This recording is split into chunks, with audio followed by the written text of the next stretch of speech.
nation to all and sundry. His quest to achieve the urgent task of breaking the 8 has seen the highballing of his Bold Solutions for the Future door-to-door campaign tour from the eastern to the western north corridors, the northern and savannah belt, to the grasslands of the Volta and Oti region, and on to the national capital, Accra. The campaign tour hit the central region last week and has currently touched down in the Ashanti region, which happens to be the party's major stronghold. The flag bearer of the ruling New Patriotic Party and Vice President Dr. Bawumia has commenced his 3-day campaign tour in the Ashanti region today. As part of his campaign program for today, Dr. Bawumia has met with the regional party executives and will soon be paying a courtesy call on the Ashanti Regional House of Chiefs at the Menchia Palace. Now he will also be he actually met with the Black Stars ahead of their clash with Central African Republic tonight. But before we bring you that, the insert you saw earlier, him having a walk with NPP supporters on the Ahonjo Street in Kumasi. Now let's take a look at his engagement with the senior national team, the Black Stars, earlier today.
Decisions in our own homes that we really appreciate you. We just want to say all the best for tonight. God bless you. The red, gold, green of the country with the Black Star is fully behind you, and we are going to pray for you and support you fully to beat the Central African Republic. Remember that you beat them the last African Cup qualifiers. So this one, you know them well.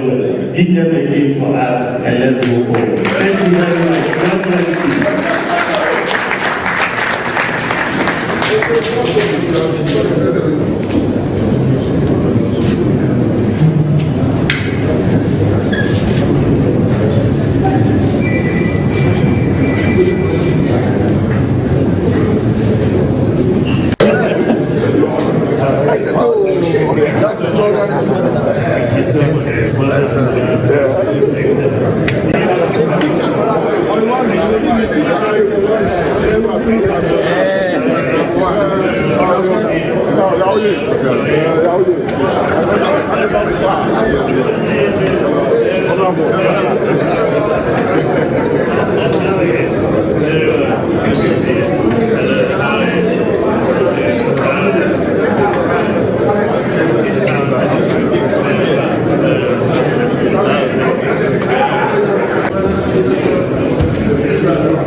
Decisions in our own homes, that we really appreciate you. We just want to say all the best for tonight. God bless you. The red, gold, green of the country with the black star is fully behind you, and we are going to pray for you and support you fully to beat the Central African Republic. Remember that you beat them the last African Cup qualifiers. So this one, you know them well. Beat them again for us, and let's move forward. Thank you very much. God bless you.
You're still watching ABC News Ghana. You just saw the footage of the Vice President and flag bearer of the governing New Patriotic Party as he was engaging with the senior national team, the Black Stars. Now, this is ahead of their clash with Central African Republic this evening at 7 p.m. So, for those of you that are keen on supporting the national team, please do mark your calendars and then make time to actually watch the match.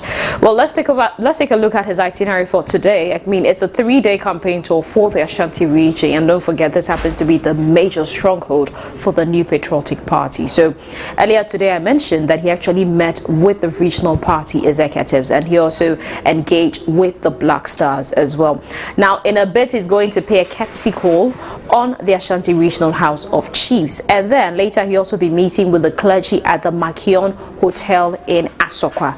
Also he'll be meeting with the imams at the Central Mosque at Asawase, and then he would also engage in a meet and greet at the Kumasi Central Market, and later he'll be meeting with the Ashanti Region professional bodies at the True Vine Hotel. There's actually quite a long list. Later on I'll be mentioning the professional organizations, all the bodies actually involved in this when he's going to have the meeting with them. But let's go straight over to my colleague Samuel Nyimagbo, who is currently at the Menchia Palace, and like I mentioned, the Vice President will in a bit be addressing the Ashanti Regional House of Chiefs. Hello Samuel, what's the reports coming from Menchia?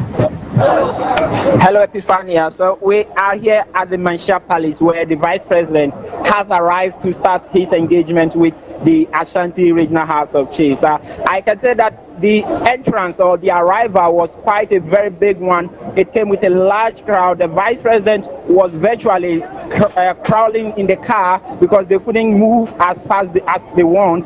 The crowd was loud. They were large with a lot of the supporters holding a placard that reads, "It is possible, the next president of Ghana," and all the accolades that they could get for the vice president. And the arrival also, he came with a lot of dignitaries from the regional executives of the Ashanti region to the national executives, and some ministers of state also accompanying him. We had we had the Minister for Energy, Matthew Opoku Prempeh, following him. We had Minister for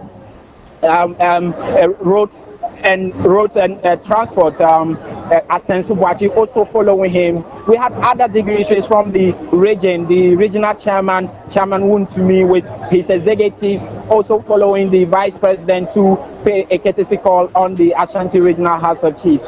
Other people that followed him was the General Secretary for the New Patriotic Party, Justin Kodia, was there, Nana B, and all the other NPP dignitaries from the national to the regional executives. The crowd here, I can say, is very large, is very loud. Here is choked, and because of the auditorium size, the auditorium is very small, so a lot of them, the supporters who followed him from the town, because in the morning the vice president had a walk with the supporters in town. They followed him all the way to Mansha Palace, and they are outside waiting for him to engage with the Ashanti Regional House of Chiefs, after which they will leave here to engage with the clergy. So I can say that in the Ashanti region, everything here is quite on point. The atmosphere is bustling, and everything is amazing here. Even have with some veteran musicians are here, gospel musicians following him, Omani Bawumia is all of that. So you can imagine what it means for the NPP within the Ashanti region. The support for Dr. Bawumia has been huge here. Well, this is actually the first time that they're being led by somebody who is not from the Ashanti region. So, I mean, this means a lot. The incitement, the entourage, the welcoming is a way to let them people see that we actually accept him and we take him and he's actually ours. So I believe people are putting a lot of effort into this. Now, have you been able to speak to some people, and what are the expectations? What are they looking forward to? What do they want to hear? Because I mean, I believe what he's going to present to them is his vision, somewhat of like a manifesto to the House of Chiefs.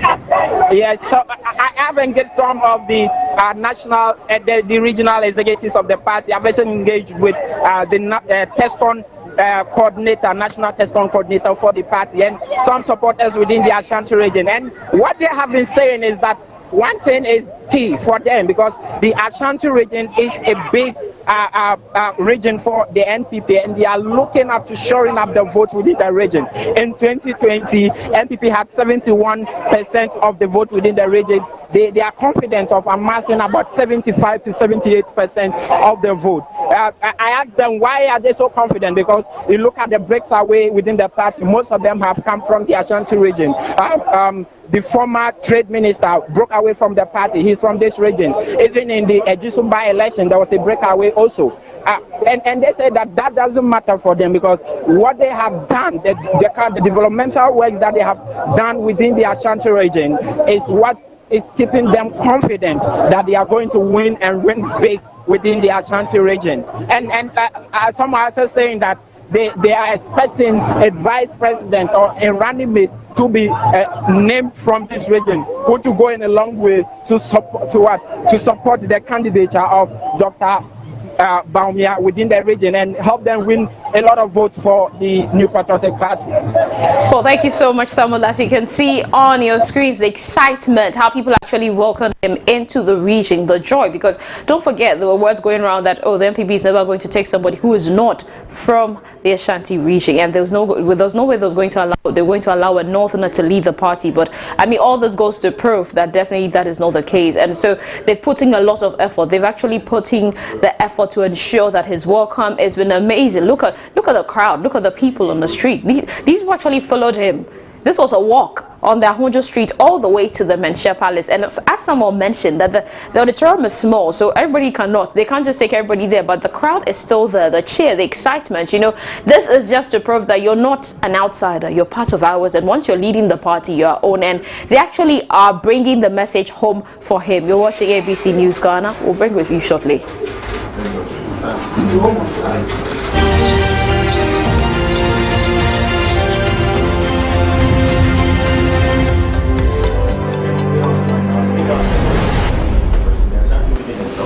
What does this mean? How do we start?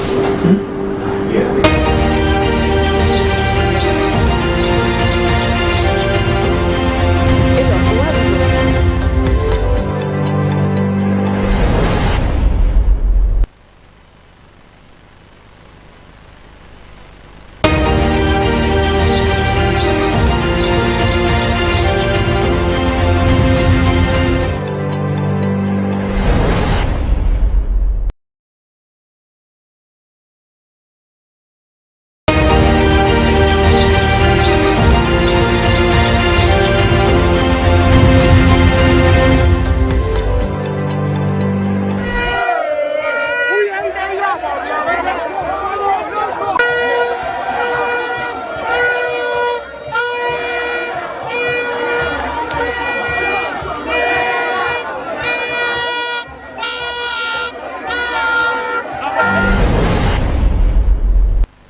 You're still watching ABC News Ghana. Let's go back to my colleague Samuel Nyumabo, who is currently at the Menchia Palace. And don't forget, he's given us a round of how the things are. Hi, Samuel.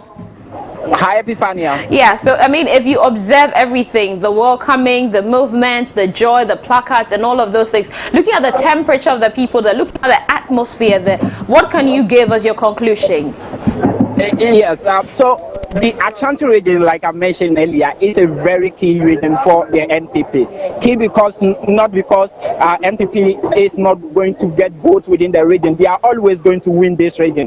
But what matters is the percentage of votes that they amass in the Ashanti region. If you look at from 2000 to here to 2020 election, anytime the party is able to cross the 70% threshold, and at most of the times, if they are able to cross the 75% threshold, they are automatically going to win the election. They were lucky that in 2016, 2020, that didn't happen. They had 71% and won the elections. But in the 2024 election, the dynamics are going to be different. If NPP is going to win the 2024 elections, what it means is that they have to win more than the 71% they had in 2020. And I can say that what we saw here today, because you look at the this is the first time that they are having a flag bearer who is not an Akan. This is the first time they are having a flag bearer who is outside the Ashanti Kingdom, who is a Northerner. But the support that he has received from today is a testament that the New Patriotic Party still supports their own, and they will go a long way to vote for him come December 7. But let's also look at the parliamentary elections also. NPP has, for now, they have 43 seats within the Ashanti region. There are about 47 seats within the Ashanti region. They hold 43, lost one to an independent candidate who also joined them after the election. So you can say they have 44, but they have 43, and NDC has 3. For a long time, the NPP has wanted to win all parliamentary seats within the Ashanti region. It has been one of their targets every election from 2012 to 2016 to 2020 election. If you speak to the regional executives of the party, they say that they want to win all votes, all seats within the Ashanti region. One of the seats that is going to be very difficult for them to win is Asawase, who is the former chief whip for the NDC, the chief whip for the minority in parliament. Muntaka holds that constituency. Is a very tough one for the NPP to win. And I spoke with some supporters within the region who vote in Asanwase behind the scenes, and they said that they are confident of snatching the seat because they are presenting a candidate who will give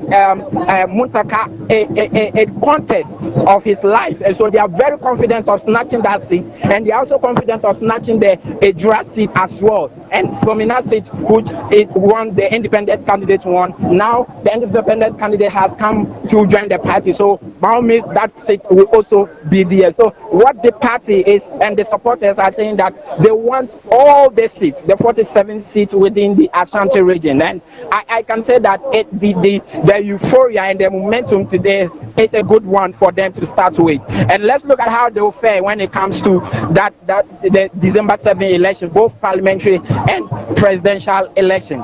For the presidential election, like I mentioned, they must win more than 71% as they had in the 2020 election, because with that they would be able to show up their vote and make up for some of the losses that maybe they will lose in other regions. So this region is pivotal for the New Patriotic Party. And like I mentioned earlier, the Vice President is engaging with the Regional House of Chiefs. The Ashanti region has about 30 traditional councils, so there are about 30 chiefs who represent each of the traditional councils, with other sub-chiefs and divisional chiefs available that the Vice President is meeting.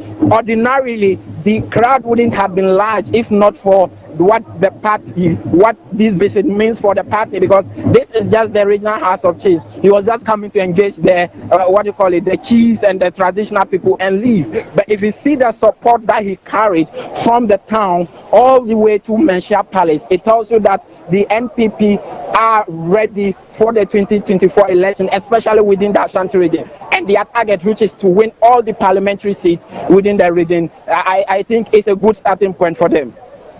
Okay, thank you so much, Samuel. We'll definitely be bringing you feedback from that. I mean, you can tell the excitement, the sound, and everything from his background. It just encapsulates how the people are feeling, and having him currently in the Ashanti region. Let's take a look earlier again at his walk at on the Ahunjo Street with the NPP supporters, and we'll go briefly straight to the auditorium.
So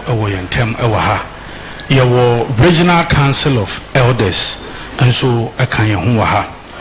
Mpenifu account by Dr. Insiansare, Openia Agenda 111, or no Ashwaswo Edema or Mampeni, Ene Yamame Chief of Staff, and Kane no Director General Ghana Health Service, Yamame Dukia and Suyo Penny, Obapenia, NPP. Odaya no wahasea oboaye wo afutuo ene ekwan bebre so ye wo MP wo tafo honorable Eko Asefua ebiem so ye wo enkane mrahebedwane a no wo subin yempeni pa yewura Isaac Osei enso ewo yentem ewo hase obo yewura Muhammadu Bawumia echidom break down Openia Odano CEO, Openi Jamesi, Ononso Eka, Openi a Obua Yura Omampeni a year Ambassador Edward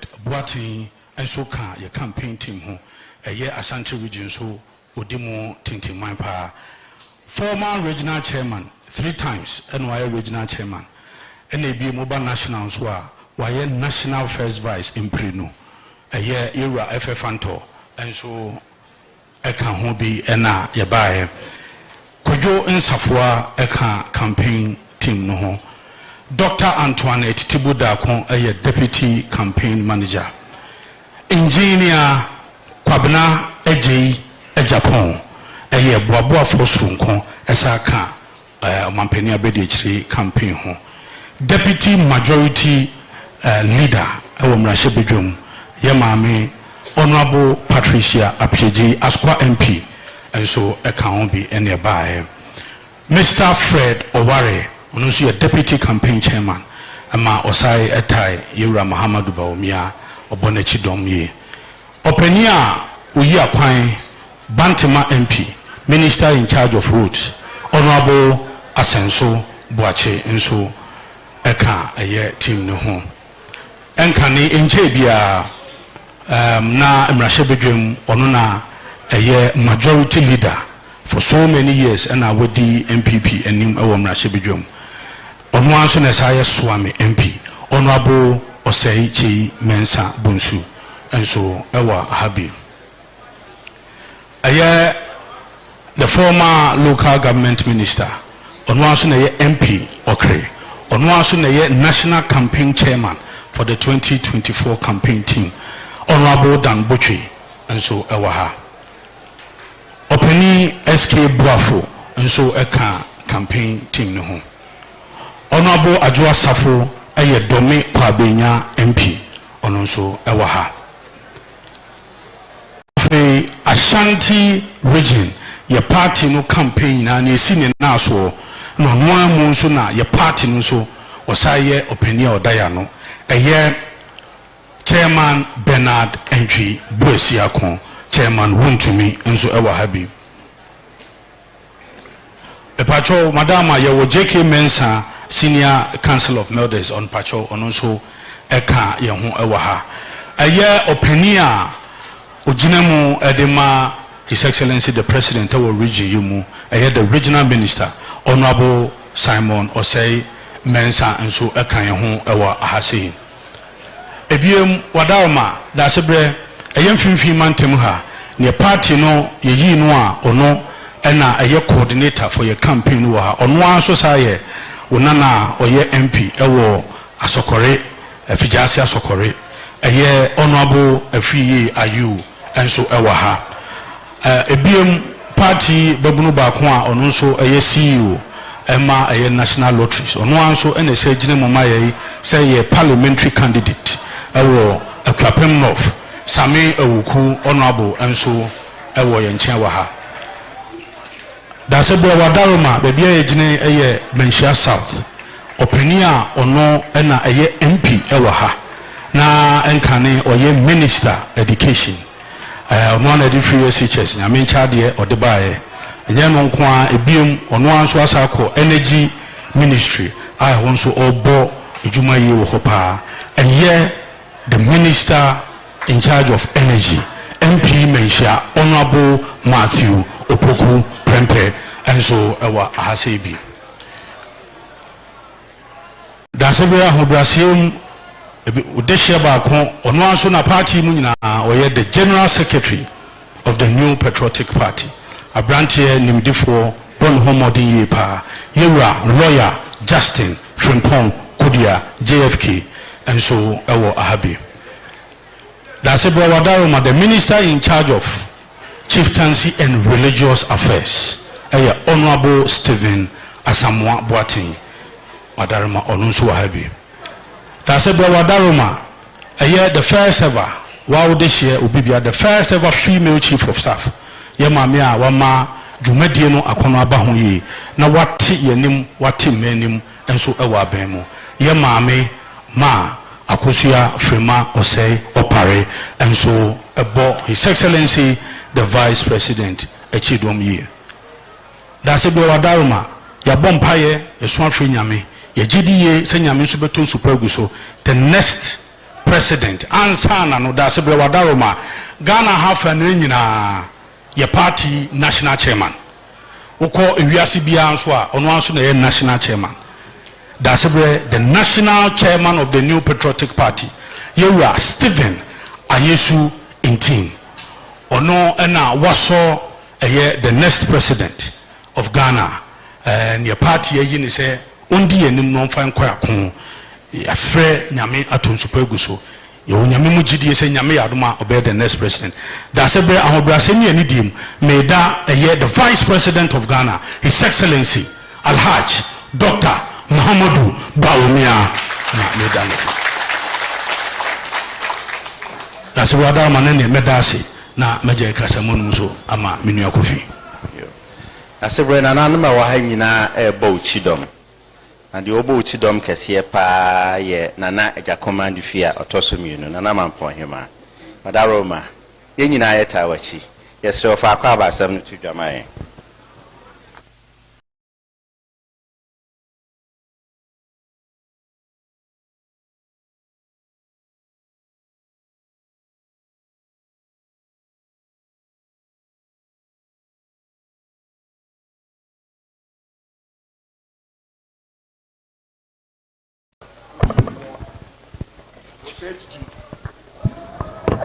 the Ashanti Region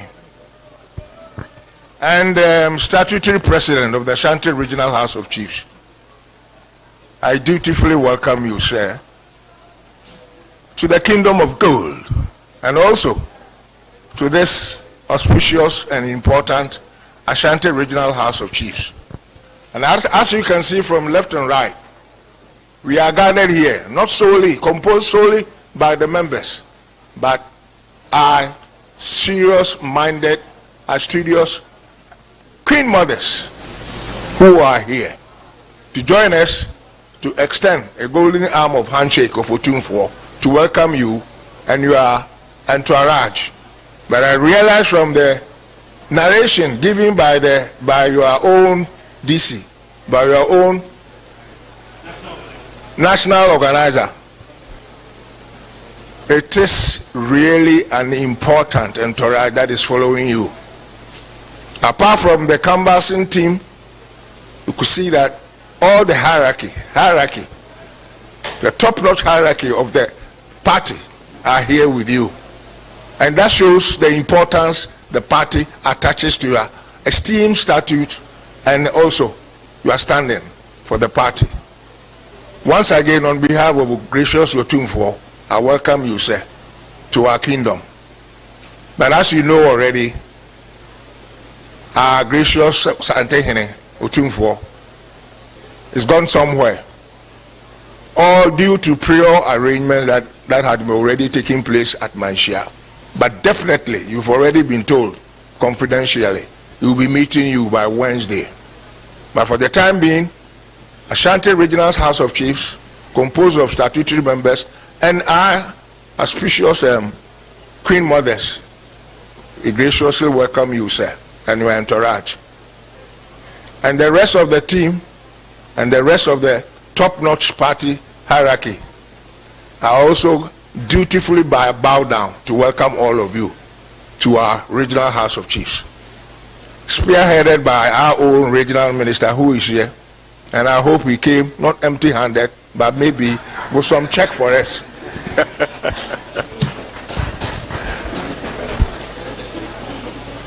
This morning, Your Excellency, you can appreciate, we are here at your behest.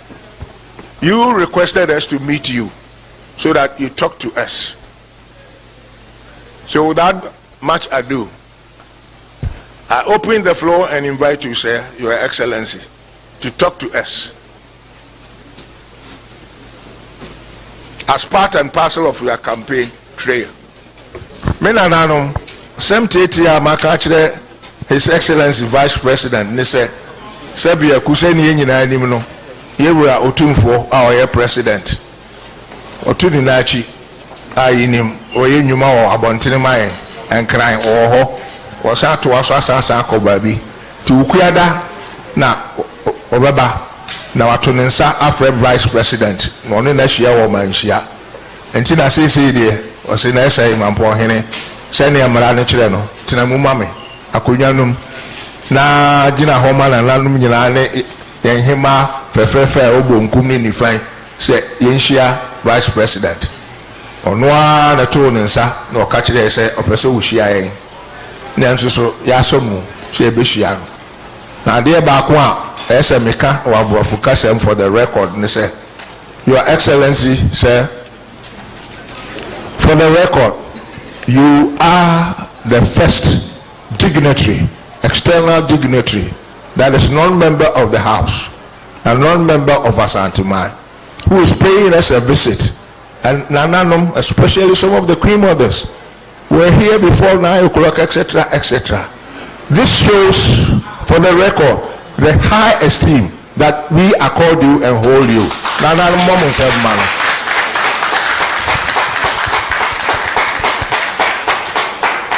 Thank you, sir, and the floor is now open for you. That's where Nananum Ahurasiem Ansana His Excellency Bekasano, a mestre ama regional minister. Ewo Jumedi bia obedi sene obo ni dino sena ya wabo ho kwesi nso dada. That's where sene abo ni din na se wabo bo no ho si dada. Timi se be meto nsa frɛ regional minister ono abosa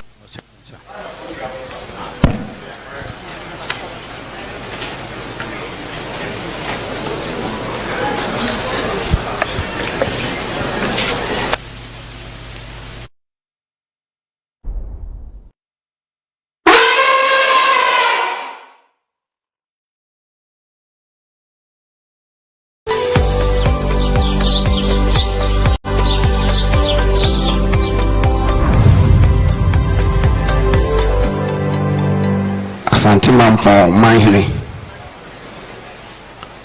Omampani abedi akyire awa nso na wutu franka ama oso amanyakuo no ewo afi bosome dumienu aba yabetuo no menananom amahine ne amahima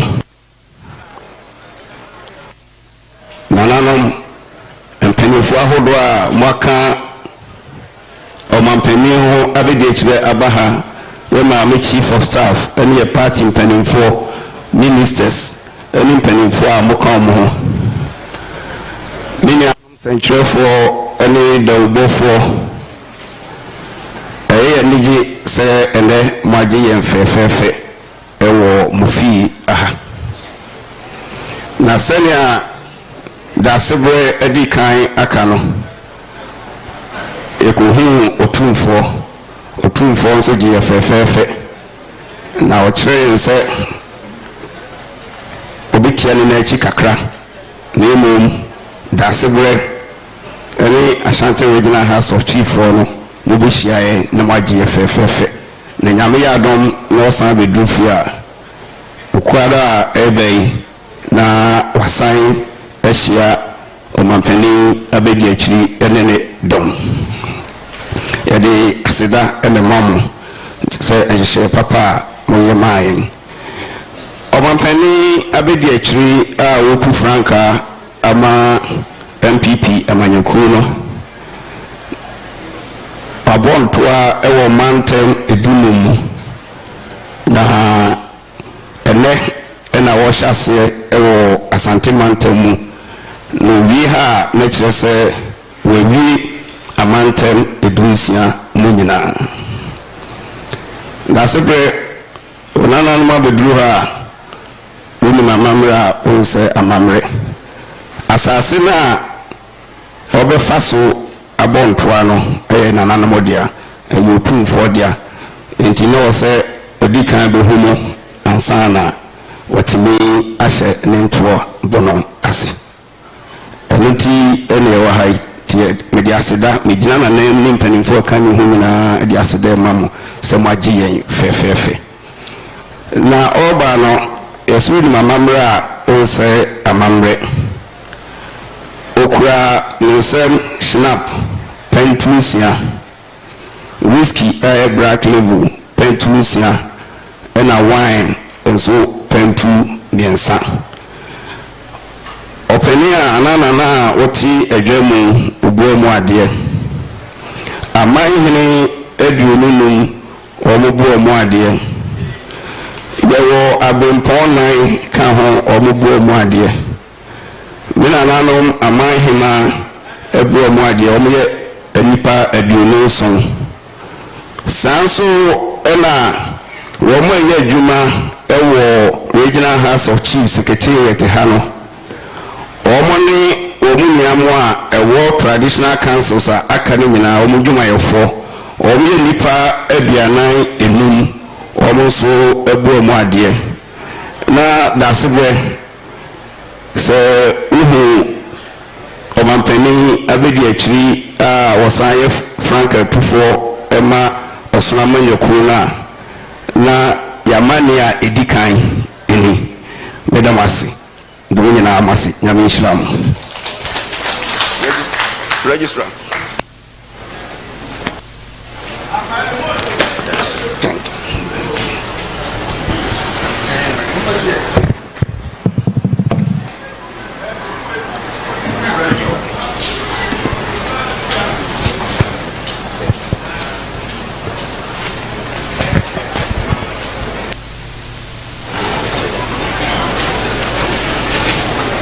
Dasebre nanano mahemfo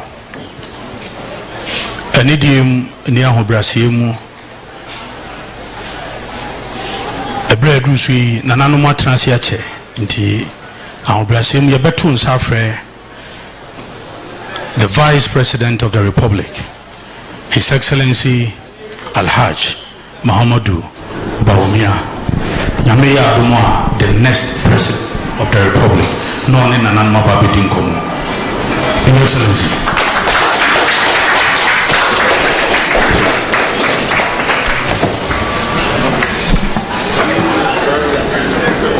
The patrol media for Mombeshana Moareji Munyama Yenesa Meyefia Esana AC.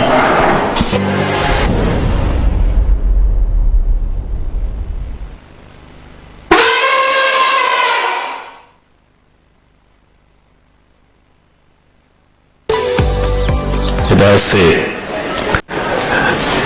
Nana, that's the Nana Sebosua, Otosuniano, Vice President for Ashanti Regional House of Chiefs. Nana Umahine, and Nana Umahima, Chief of Staff, Ministers of State, Members of Parliament, National Chairman, General Secretary of NPP, any Regional Chairman, the Chairman, any Mpiyimfoa, Odumim Baha, Nananum, Michiamu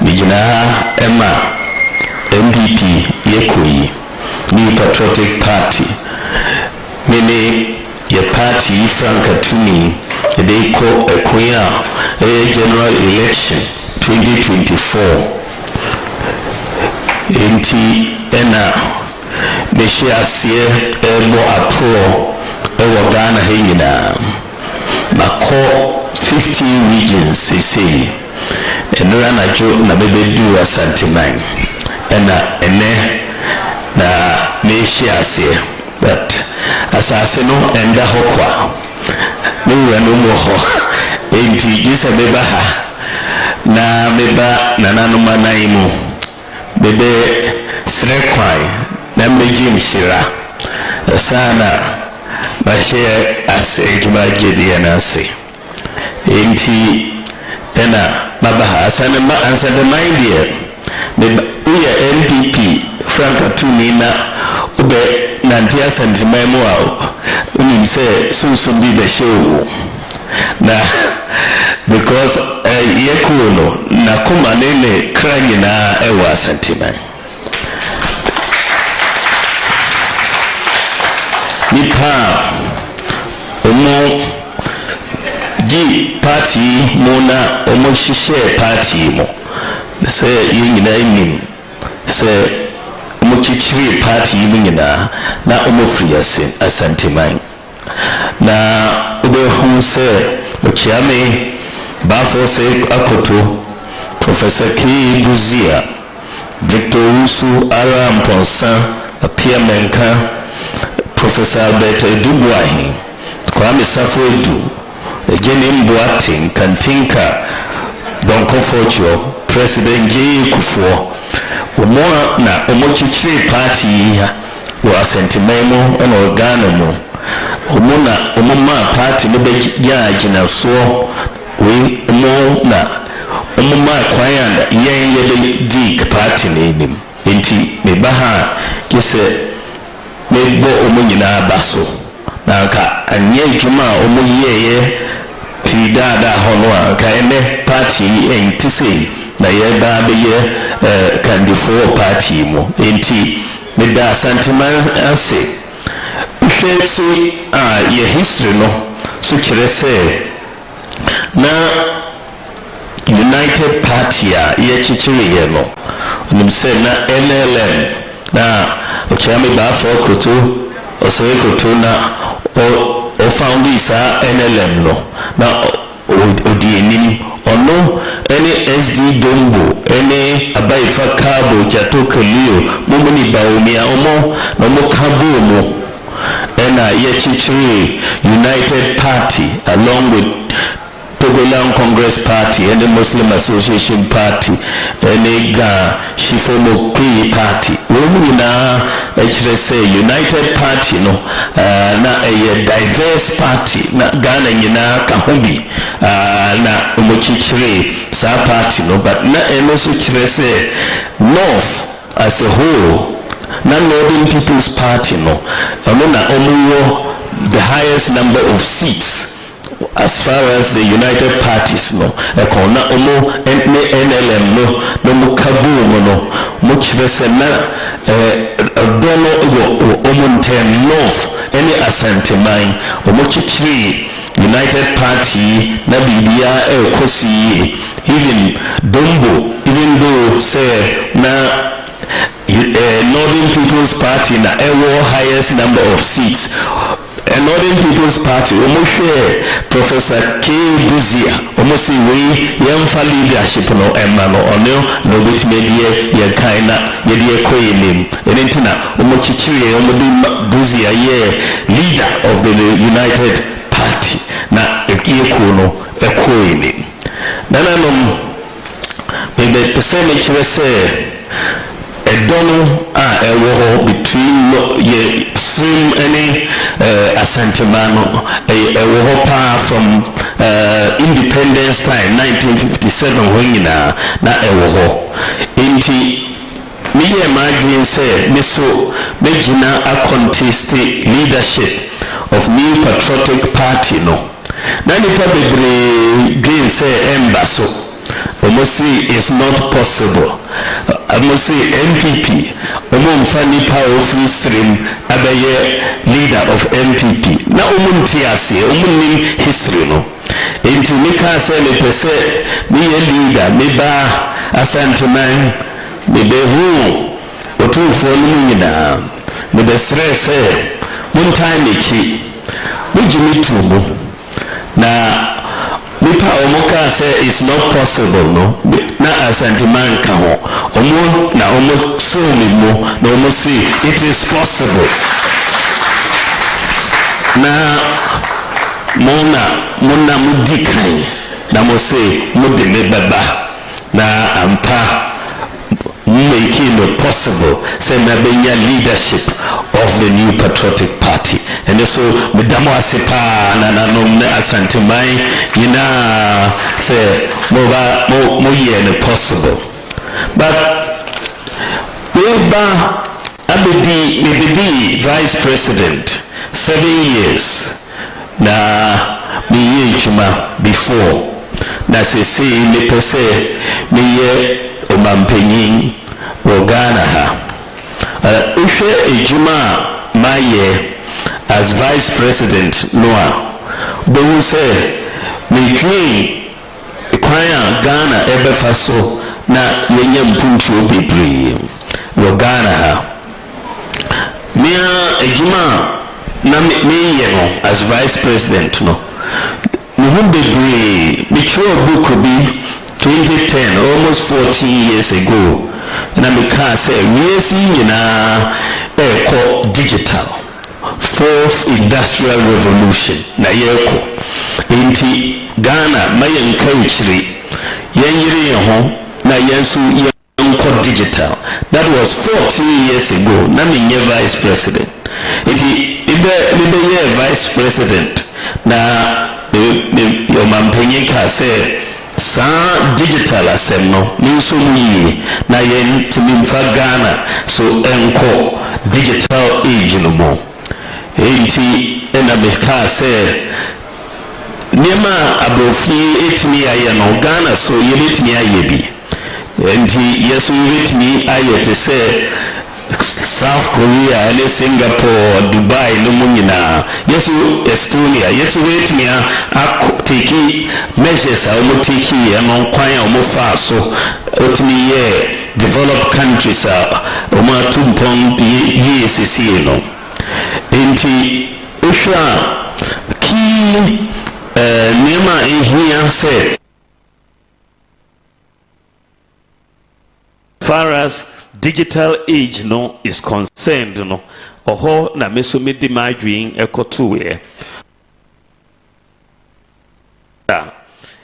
ehia se uye omanya upese utumpon a gise adesua anase education ewo enim enintina ye baaye ye de nim etu free senior high school education, STEM education, any TVET no so.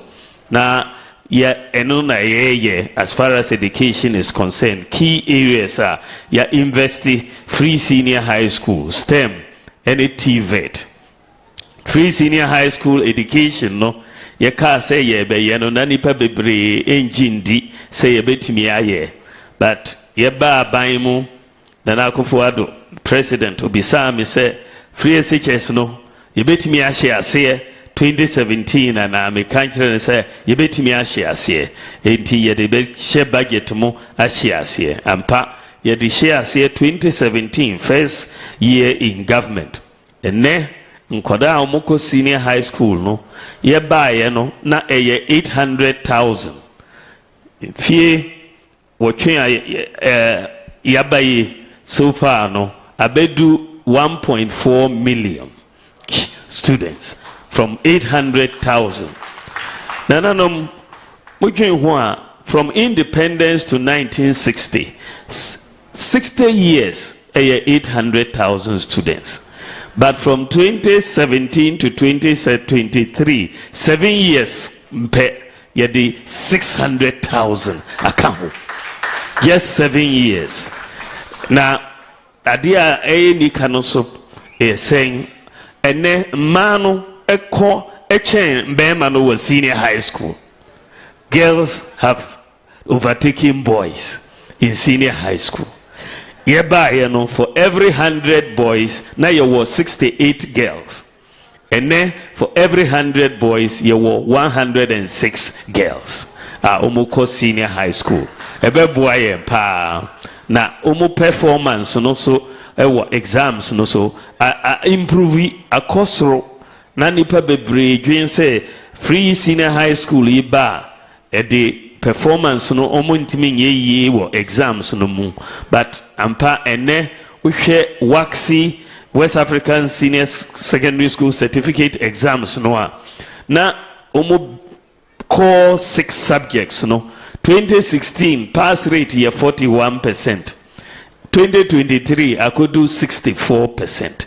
Enti omo performance no kosro ye free SHS abayi ene yama omo laptops so aka one student one tablet na koso me gidi say Africa nyina no country has given the senior high school students one laptop or one tablet omodi ye echuma na ohwe so ye de STEM education so aba na sano very very important science any engineering mathematics ni nyina na yankoda no ya start up STEM schools even girls STEM school Ashanti ha yedi boa nkoda no technical and vocational education so ye chere nsano ejuma bebre no yedi aba the highest investment of any government in technical education invested over 6 billion Ghana cedis in the last 7 years technical and vocational education and also no free technical and vocational education korano so omwako bebre from 59,000 to 150 almost 160,000 in terms of enrollment kakrakaka yeko yenim as far as education is concerned. Second thing ye here me need to so say ye Ghana digital identity call digital economy I just say unya digital identity to participate in digital economy no na enechire say ye pese ubia owo Ghana ye mano Ghana card eno ebeye ne digital identity ko bibia obetumi akire se wo eno obia ukase oye no na digital identity no uhwe Ghana ya issue almost 18 million Ghana cards no ye buy na ye do 900,000 po and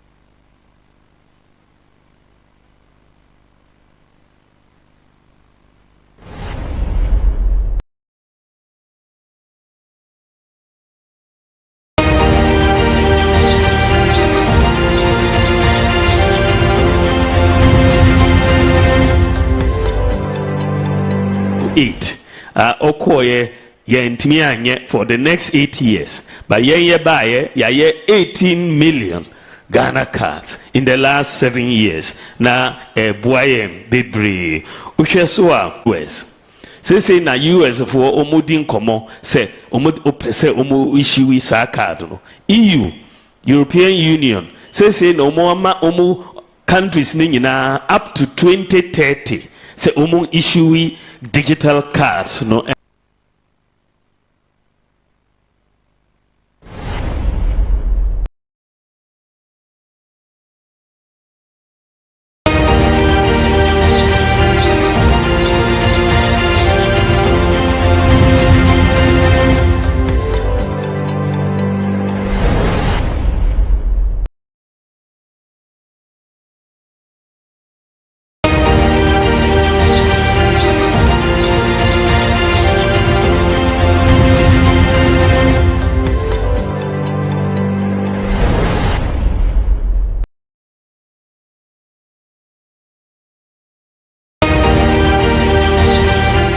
ye bre ebenya birth certificate ejuma no ye wie enti ene ye wo akola na odine ko way in wo hospital ene ya ye system no way in ho no ye be ma no Ghana card ID any birth certificate ID at the same time so ya maame nom ne papa nom omon brebium omon ko say omon ko births and deaths ako apply akoji ya ni nyina digital enti ye ma national ID na ma birth certificate ID na abeto phone so na ni bi uwo data ni nyina ya ni digital enti mimi gidi say first country in the world ya no minim any other country obetumi agi birth certificate and national ID at the same time minyehu sa country no na nananum Ghana card no so abeboa yen because ohwa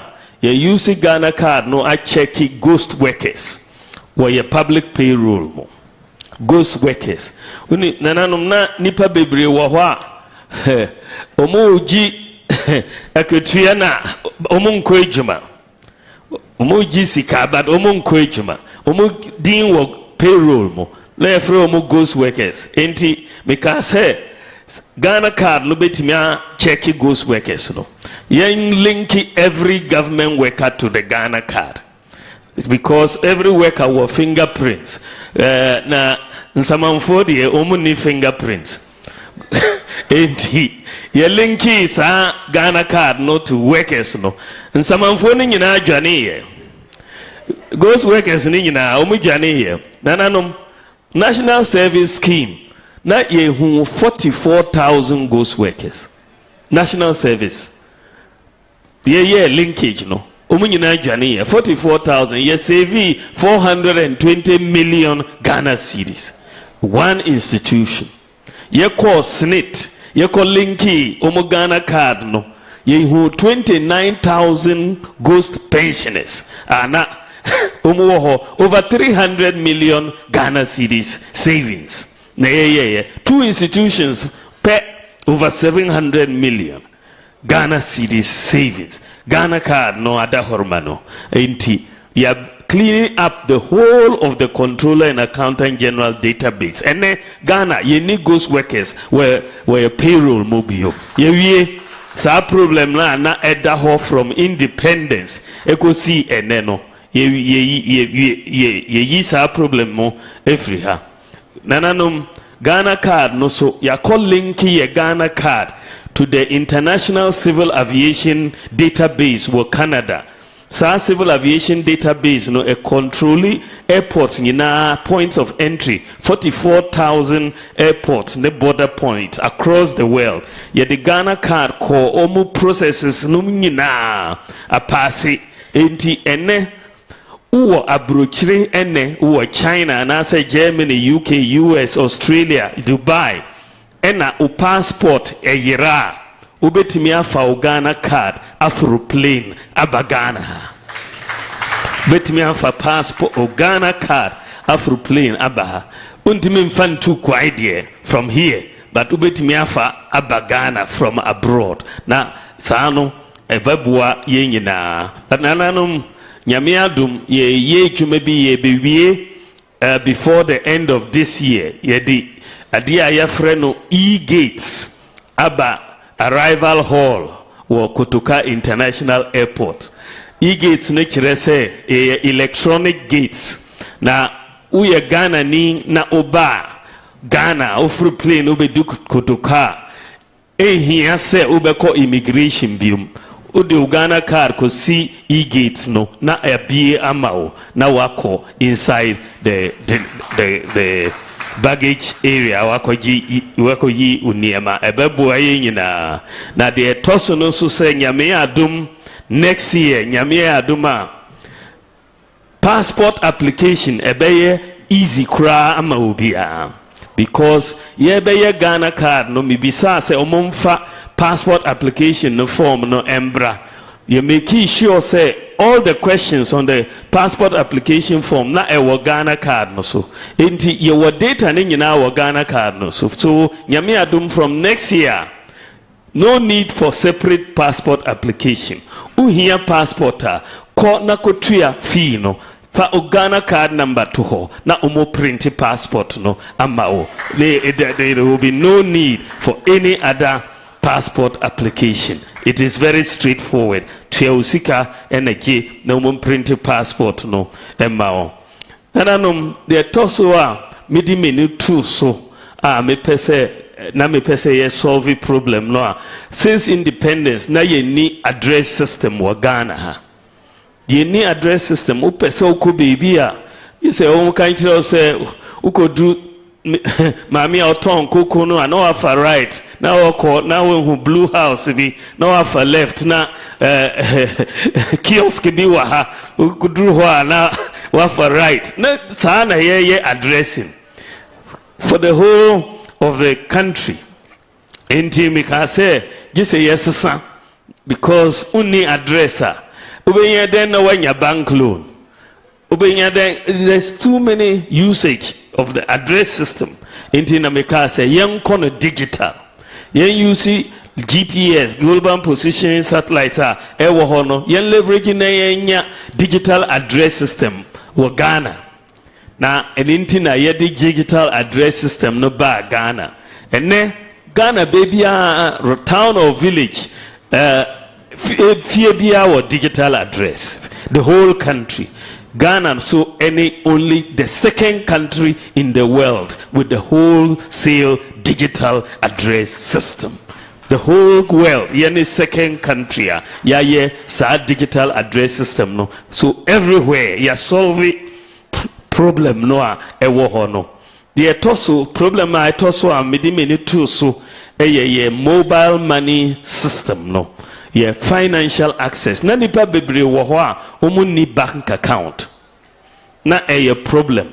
Na mobile money so wo no. Na uwo MTN a obetimi amane sika ama obi a owo MTN pe untimi mane sika ma obi a owo Vodafone ana se Tigo na sana utimi mane sika free Momo eco bank account ana se bank account eco Momo entina meka se yenye ade a yefre no mobile money interoperability na side time no na no country in Africa ayes ade no but me see yebetimi aye na nipa bebre njindi na me form team na of the telcos any banks no na ye start ejuma no ene ye obie hu se mobile money interoperability no ejuma ubetimi amane sika from any mobile network to any mobile network, from any bank account to a Momo number. Obi mani usika from abrochira beto mobile phone so here say ubeko Western Union bium ekosa line ekoji usika no enti sano ama obia awo access to financial services. And Ghana any number one country in the whole of Africa in terms of access to financial inclusion. The whole of Africa 100%. Uni Momo account una umpe, but Momo account in Ghana no is different from any other Momo account because in Africa because some Momo account no juma to say bank account. Nipa bebre omu use bank accounts, omu use Momo accounts, omutimi ye bibia into ye access to financial inclusion wa Ghana no 100%. And mobile money interoperability ya wa Ghana no the first country in the whole of Africa ayesa mobile money interoperability. The whole of Africa ebi ni United States, ebi ni UK. 19 amesi it is possible. Adia brofona aye no yes you bet me aye bi aye asing adia omu ye nananum de etoso a medi mini tool so adia efre no drones to deliver medicines. Drones na aeroplane na kwa nipa nimu no na automated movement a omoye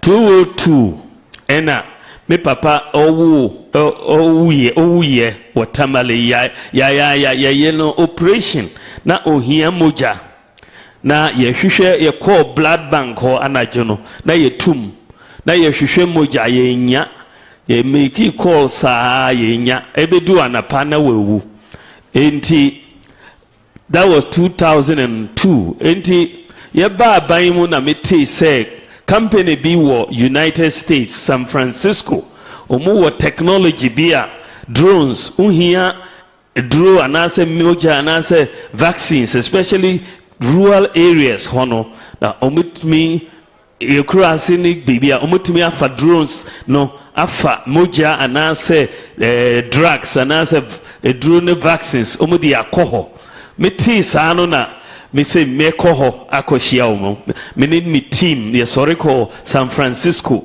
you know muko ye meeting na ye kanchiro omo say omo technology no ye here or Ghana omo ye meeting omo say omo beba Ghana omo bae ye ne omo tenase ene omo abe establish 6 medical drone delivery centers bako mampong nana una so ye de ba mampong na juma drones no Ghana hanyina they deliver to 2,800 medical facilities.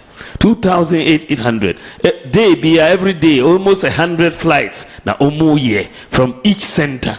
Enti adia enijie ne pa ne say ene the whole world Ghana ebeye the largest medical drone delivery service the whole world yene yedikan the whole world in Intina last time Vice President of the United States Oba Ghana Obe boy Abasopa na yekofa technology in free US buy but say na US share see medical drone deliveries say na share see na sano uhwa 2 months ago sa company no Zipline Omuba Ghana, Omube recruitee one Ghanaian, Omudene call San Francisco to lead a drone flight team in San Francisco. Echirese Ghana hayanya serious experience with this technology. Yedi ye chuma. Nananum another area medimi ni tools ho ye hospitals hono so. Usha ye medical records no na nyina manual. Ubetimi akọ hospital na web omo aka nkyerɛ say u folder ayera yentimi hu folder na hardwing because hu folder doctor no befa he abehu medical history edi ka say yen networking na hospitals ni nyina na yen digitize medical records no Sajuma no yegusu under a program called e-health light wave na company Sajuma no ye as far as teaching hospitals, regional hospitals, district hospitals, ya networking ningina. Teaching hospitals, regional hospitals, and district hospitals. Ningina yewi over 304 hospitals. Yewi ningina. Enti uko from one hospital, say ufri manso edubia ba okonfo anochia unhia ufolda bium.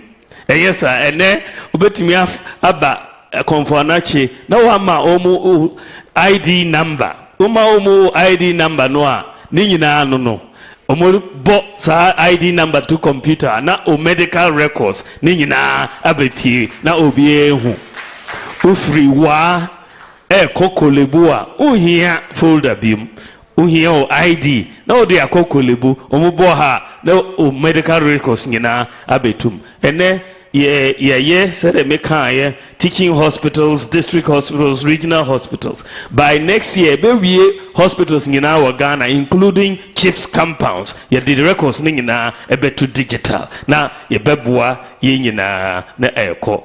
Ene nananum digital ninti ubitmi etenefi a renew national health insurance. And I say wa enrolling on national health insurance.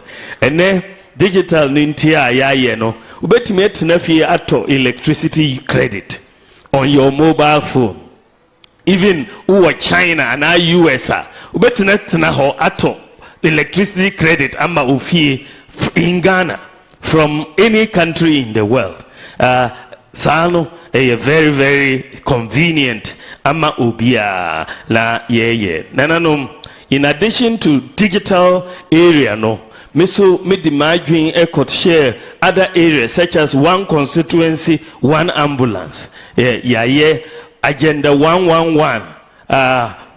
Midi sa idea no two president in him or say start first on start here na chief of staff na da sa jumadine enim say 88 but yebubo districts are only hospitals any regions no do 111 and I need to na no agenda 111 na nananum dialysis treatment so national health insurance and no free for those under 18 and over 60 na boy na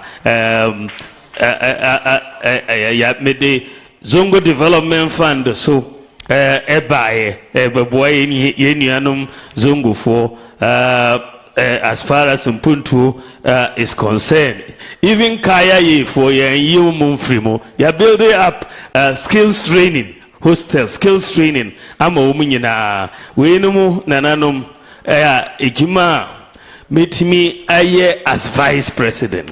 some of the things metimi aya gold for oil policy no munyina kakahobi as vice president na meye NPP yaye ejuma but yenye wiye nananom entina nyame adom mepese mumma me kwan na meso memba mbedi omampanyi masua ejuma no kakra mesua efri President J. Kufuoho, meneno ye ejuma from 2001 ekosi 2008 na me wo kitchen no technical advisor na ye numbers no ma President J. Kufuoho enti me sua ade bebre won ho me so me sua ade bebre won na Kufuoho so ho maji nditiye free otumfuo say tutu ho na nada sebre Osebunzu the second onoso watete me kakra enti nyame adom nananom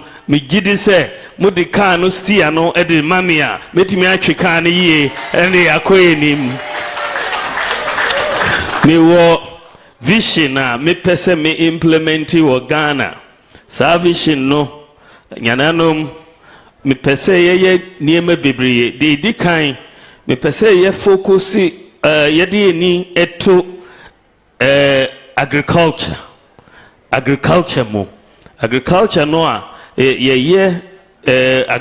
no because at the end of the day food is critical for survival in here eduania ne bo so ebeda form na eye bebre enti ye pese ye boa ekwiafo dwuma no ye pese ye no more commercial agriculture, technology driven agriculture, mechanized agriculture. Sano na mepese bidi meni eda agriculture so the tosu mienu adia mepese ye wo Ghana ha nananom mepese ye di ye cost of electricity no ne buo e wo sorododo mepese ye di bafom na electricity no uhwa ye be generate ye electricity no ye here gas and oil and gas no so ne buo nda fom ne buo wo soro pa any problem I want Middle East na ne buo ko soro enti mepese Ghana since independence you see oil and gas no mainly with hydro so air count but oil and gas no na edoso sesia me pese ye move away from oil and gas na ye call solar power we are nyame edi ache no me pese ye use sa solar no e generate electricity amagana na ne bo no so abafom enti solar power no me ye numbers ye calculations ye who say ye betime the electricity prices abafom by at least 50%. Na sano ebema ye businesses nyina abaye competitive but solar power no me pese ye 2000 megawatts of solar power enye kitwa massive and that is more than half Ghana your consumption of electricity ye be generating with solar power but me pese ye import solar power panels no me pese ye set up factories na ya manufacture solar panels no wa Ghana na ya create jobs ama mabununi no metime aye jobs because 2000 megawatts is very huge so just say ye manufacture solar panels no e wa Ghana nananom the toswa area me pese me di mini ekogu ho eye as far as the vision is concerned, me pese me empower the private sector, the business people, the traders,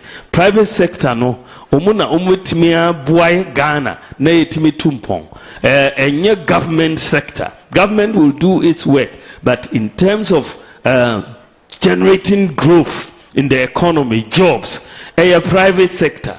Inti me pese me di new policy bi eba. Say yemma private sector no yen reduce government expenditure na yemma private sector kwan enye sa expenditure no upese usi prisons and here say government ko kukusika say o ko si prison you bet me am private sector akosi sa prisons no amaye omo wia na ya rent every omo ho ye tua kakra o rent ya o tua kakra enye sa but upese okukusika na wakosi all the prisons unya sa asika no Inti me pese shift expenditure no eco private sector no ho ene uko tech ana legona students are hostels no ene nyina private sector and your government AC hostels no so your private sector incentives are I'm government but government edi sa policy a omubeye bibia no a who say ye were too many uncompleted projects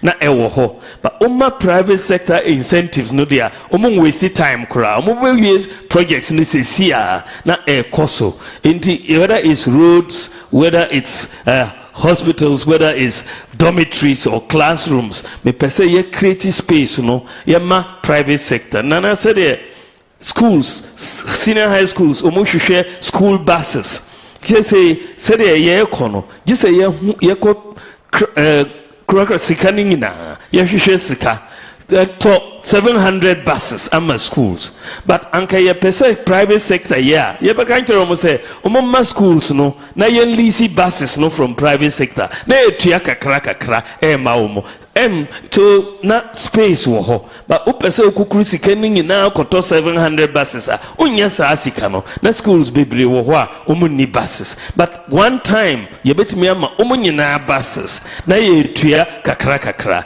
and ebe ye so me pese me reduce government expenditure by at least 30 billion Ghana cedis.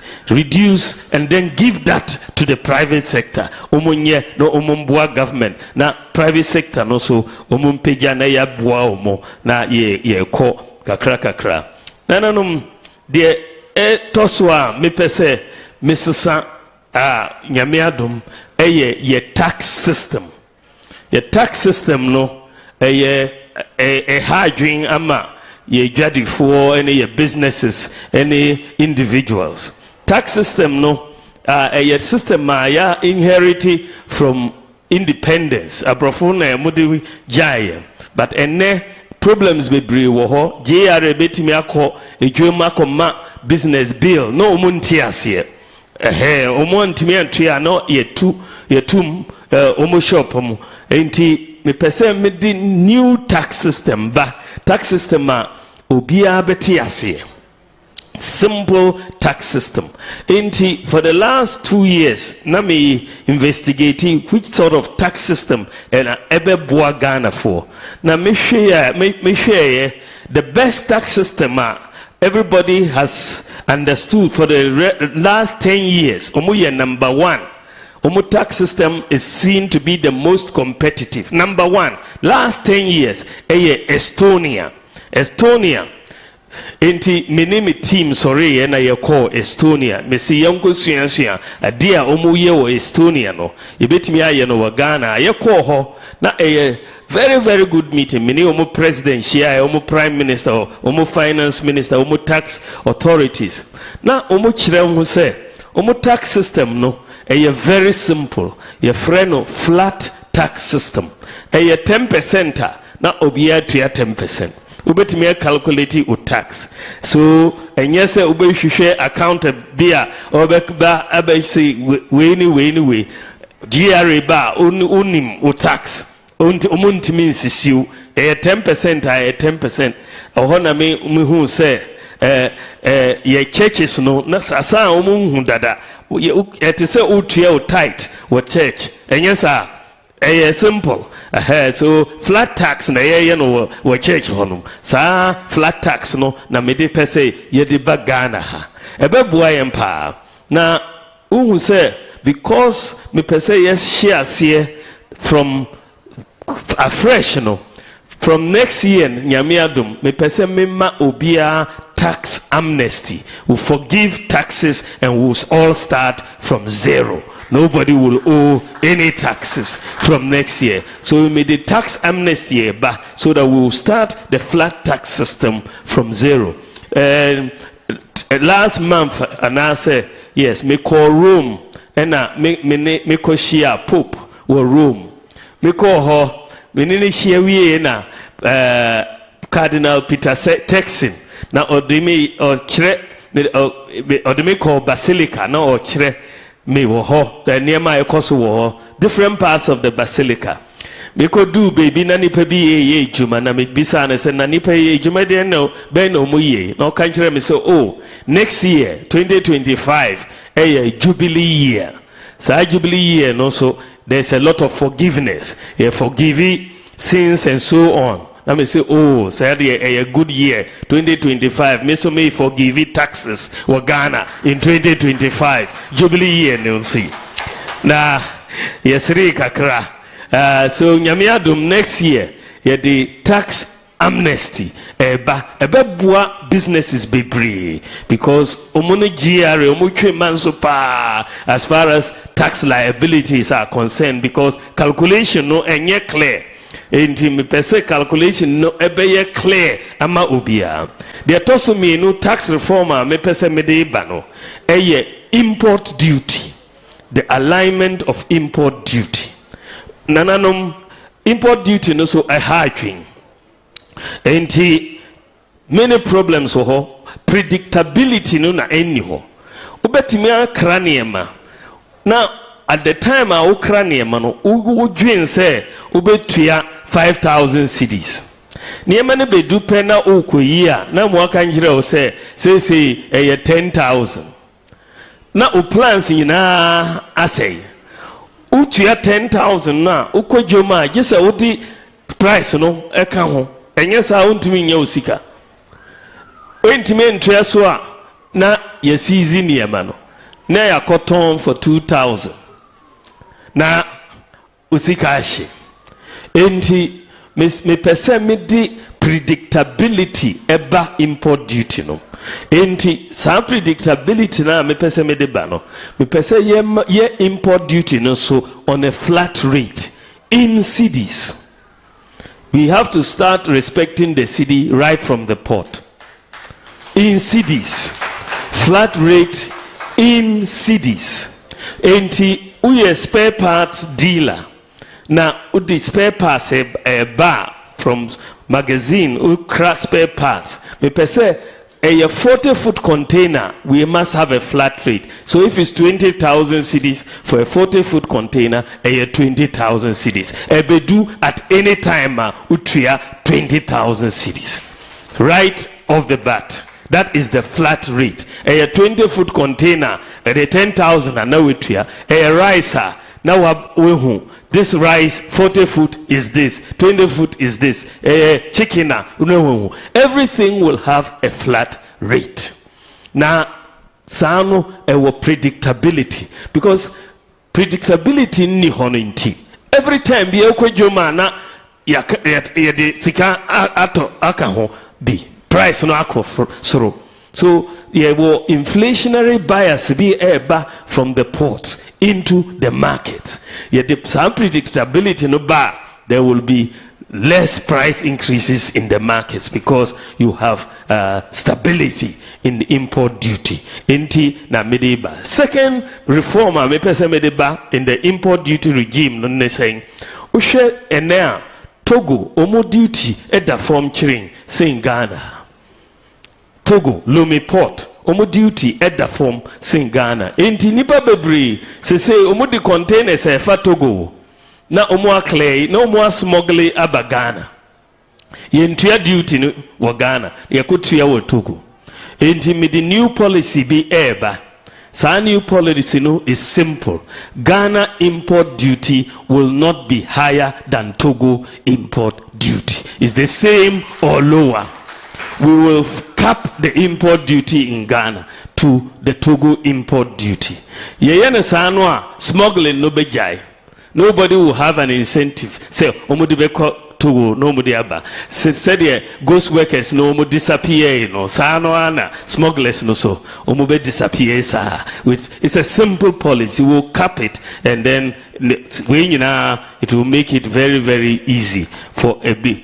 The miso nananom policy be so me pese me de bano dien uhwa Ghana we work on a cash system bibia ya cash wa Ghana o ubeto bibia cash abrochire de credit system Ghana cash system ube sidan just uhwehwe cash ako sidan ube toka uhwehwe cash akoto ube to TV cash bibia ya cash sano so a hygiene yetua $1,000 were US because of credit no bet me atoniema up to $10,000 with your $1,000 no way to kakra Ghana had 1,000 cities end of month po nasa no credit system enti me pese ye di credit system no eba Ghana de omoye abrochire no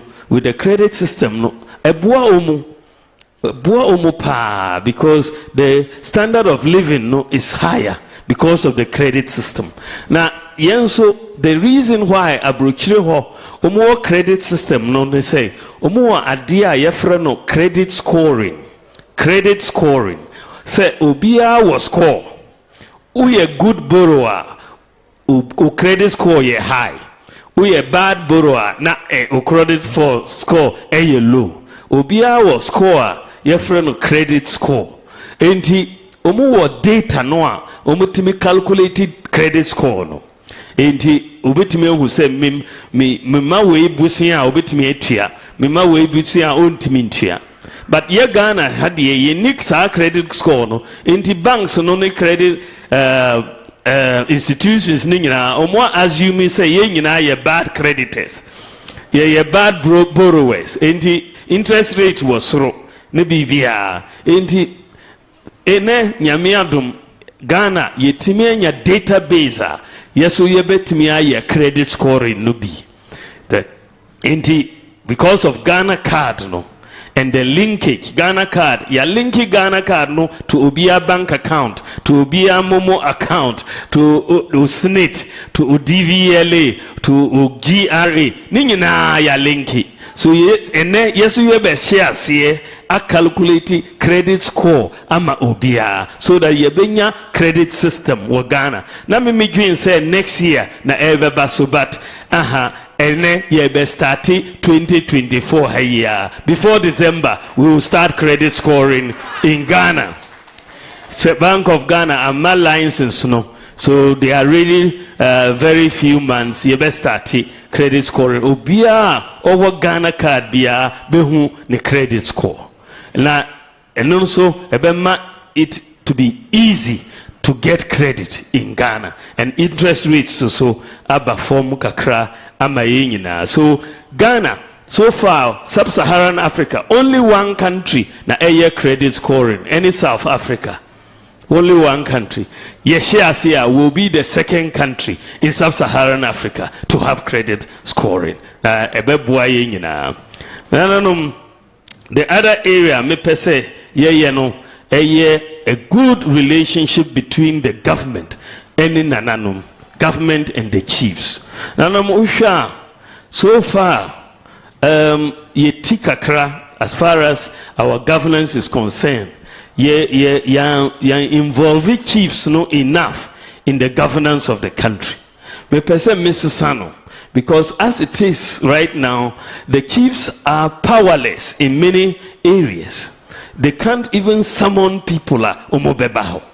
Enti we need to change. Enti me pese mema amend section 63D of the Chieftaincy Act to empower the chiefs to help government to govern this country. So we need to empower the chiefs to help government. And empowering the chiefs is not only to change the law but to financially resource the chiefs. Yeah, financially resource the palaces mo palaces ningina muntimi nye ejuma ye pese mo ye no. And so the paramount chiefs are paid 1,000 cedis. Enkos di baby 1,000 cedis. It's not going anywhere. Petrol is difficult for that to attend meetings. And my manifesto team, we've looked at all of it. We are saying that we have to pay living allowances to the paramount chiefs and not stop there, but to the divisional chiefs and the queen mothers, so that we can have a complete chieftaincy institution that is empowered to help government. So resources no ebeboa. Nananom the other area is in the area in your area no. They say you codify the lines of succession for all chieftaincy lines of succession in Ghana. Disputes are no. It's because many people are being chieftains in Opera. They want to be chiefs. And if you don't have the lines of succession codified, no, you have disputes. And we will empower the judicial councils of House of Chiefs. No, now you codify lines of succession no, across all the chieftaincy institutions in Ghana. Will bring down the disputes. Now, another area of disputes, no, land. Land area is another major area problem. The area I want to focus on in the land area, minimum, we want to work together to do the digitalization of all land ownership and titling in Ghana, so that we do the mapping, so that we know mobile phones so and know who owns this plot. Even if you are in Germany or America and someone wants to sell you the land, you need to know who owns it. If it's not clear, then you bring the multiple sales, and land mapping and digitalize the land administration in Ghana. Now, obiet me who say we asasi we na the owner. We na one of the problems I want to say lands are munina mukitano esumpa.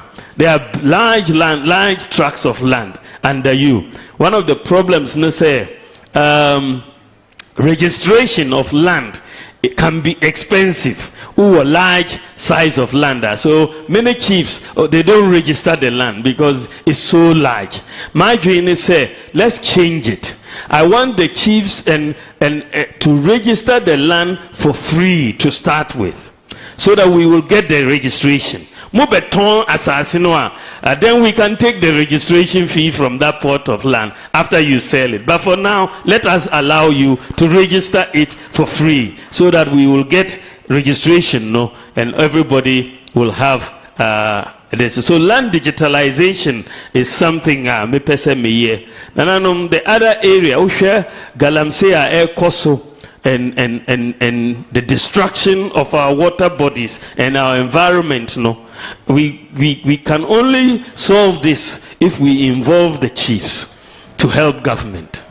Gold and all of that, no, the chiefs must have a stake in the exploitation of those resources. The district assemblies must have a stake. So I was just being told, just a few days ago by someone who is very wise, that let's look at giving the chiefs a stake. Let's give an equity stake in the resource, whether it's a gold mine or whatever. When we find gold in your area, then you have a stake in it, an equity stake. The district assembly has an equity stake. Once you have an equity stake, you will not allow this land to be misused. It has to be that you have a stake in it, rather than the current situation. We want to make sure that we can regulate the small-scale miners, make sure the chiefs are part of the district mining committees that can give the licenses to the small-scale miners. These are some of the areas. But I also believe, railway is key for development of Ghana. We have not been able to do our key railways, and I want to find a way to encourage the private sector to come in and do the critical railways in Ghana. If we railway our bauxite and gold and iron ore, the exploitation, especially bauxite, iron ore, and so on, will not be optimal. So I'm going to really focus to get the private sector give them the sufficient incentives. Now, umetimi abwaye as far as railways are concerned. Now, minim say nkasa bebre akoso as far as LGBTQ plus assembly. Now, me pese mo who say yempene so LGBTQ is not part of our culture, is not part of our religion. We will not agree, and I will not agree as president. I want to make it very categorical on that matter, and then we will get it. We will get it done. Yamiadum, nalanum. Jobs becomes a critical issue. Very, very important. Jobs, and this is why I want us to focus on manufacturing, agro-processing, sports, creative arts, tourism, and also digital skills. Digital skills, no, here we per se yet training 1 million youth in digital skills. Now it me a lot of jobs everywhere. Even people who are school dropouts only need certificates. You bet me a trainee or more in digital skills. Now, sama midi as masamaba my main boss kakra the reason me pese Ghana for muntu abanu mama namoso mumbo mpaya mama na monshira me na benya saa koni international. They also they dikan say uhwe ejuma amaye no obiet can say ushe vice presidents a omaba Ghana from independence unya obi a waye ejuma asin Dr. Mahamudu Bawumia enti ekire say vice president ejuma no mapase enti mum promote me na menko president ejuma no mum promote me nananom na menko president no. And my division atuija na salvation no be boy pa. That's another reason I may say mo mami mudi sa akuniano mamia media me from day one minimadia me pese me and yes me ko honeymoon aba before me share see day one me share see aye jumano na ama obia. They toso me ansa media mempe corruption enti mejuma nyina aye clean enti me pese mumma me sa akoni no na menye ejuma no na obi enhu se metimi a fight corruption so nananum they very important ne saying usha media me be president me ko nyamiadum 8 years enyesa na obi ba ono oko 4 years enyesa na 4 years ne de say mumma no 4 years no munhu no biomo next time abube hunu na or Independence Square handy over on biomo me de mumma me 4 years just a misamba biom na mo renew me license enyesa na metimi kaka no biom enti media me be yire me ho pa ejuma no because me are accountable to you. So my mommy sa ko ni na me yire me ho pa na ma bo ejuma ni ye na ma samba habium na ma ka say mon license no mommy enti na no me pese mon mommy sa ko nyen na me be ye o man pe me ye ejuma na I'll be accountable to you. Na no there was no say ye wiase nyina ye ko digital age o wiase nyina ko digital na wo hwe nyina mo a hwan na obetumi afa Ghana akọ digital age no say ye Mr. Digital enyesa momfa mami na memfa Ghana enko digital age no Mr. Digital metumi de akọ nananum we nyina me damo asipa say mo ama me kwan metumi aka bibi me nim say eniema bebre wo ho wo Ashanti Region ese say ye especially your roads no yenye sufficiently so many places wo ho ye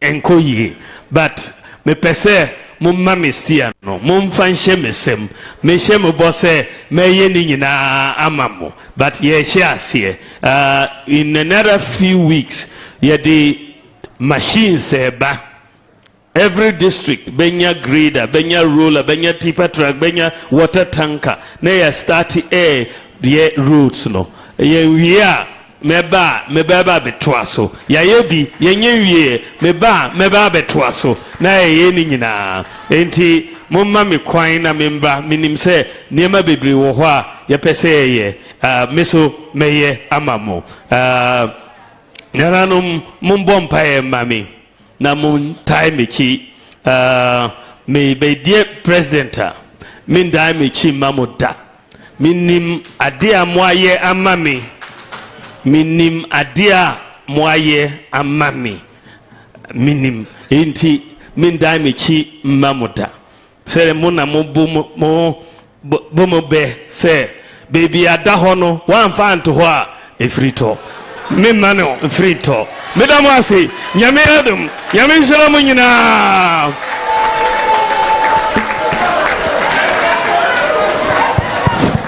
Excellency, the Vice President, incoming President of the Republic of Ghana, Tamamodu Bawumia, Chief Registrar.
The closing remarks no aba enti ye mama hene ne kwan miensa na nanom miensa ti na bia wo asem bisa ana opese o kan kran hye sem bi hye o man pani abedi ahye no ye ma kwan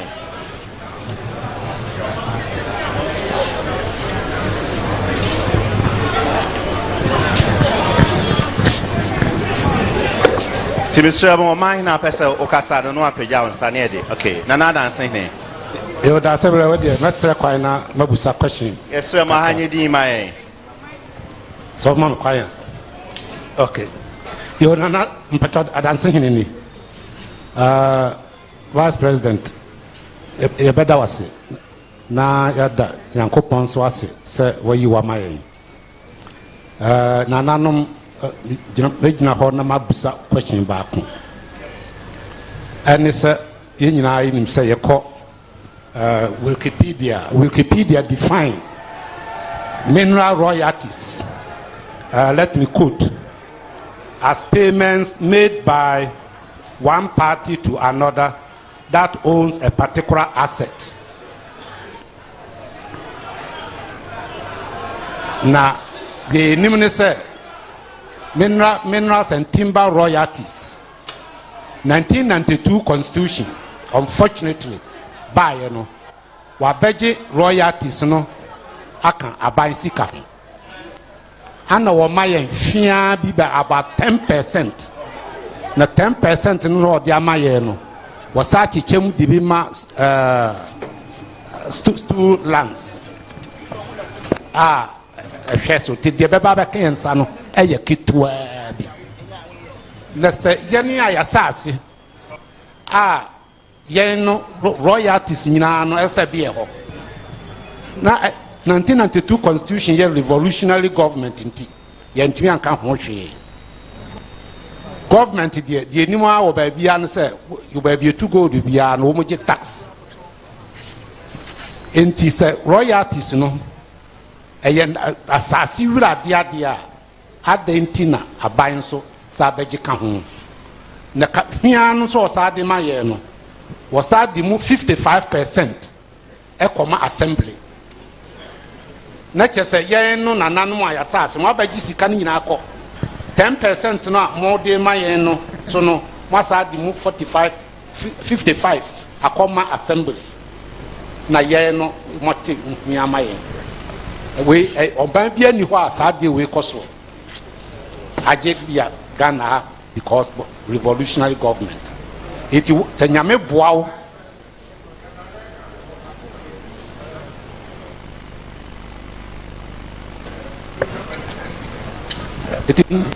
it nyame boawo na se wunya abanwan yifra na se wo be president ya se na wo ka se wo be revise constitution no amendment no ubetumi amanananom ayi se body ye royalties mama ye se 100% kura no anya hwe ka kenchen 50-50 question about President Mauro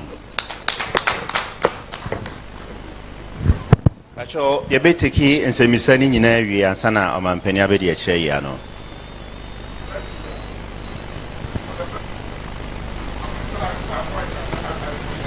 Really important for Vice President to appreciate and understand.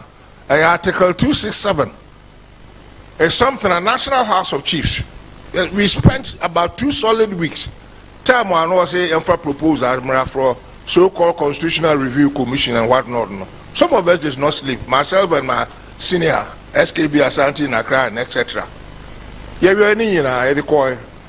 Papa Melza subsequently he was my colleague at Legom. Mibusano.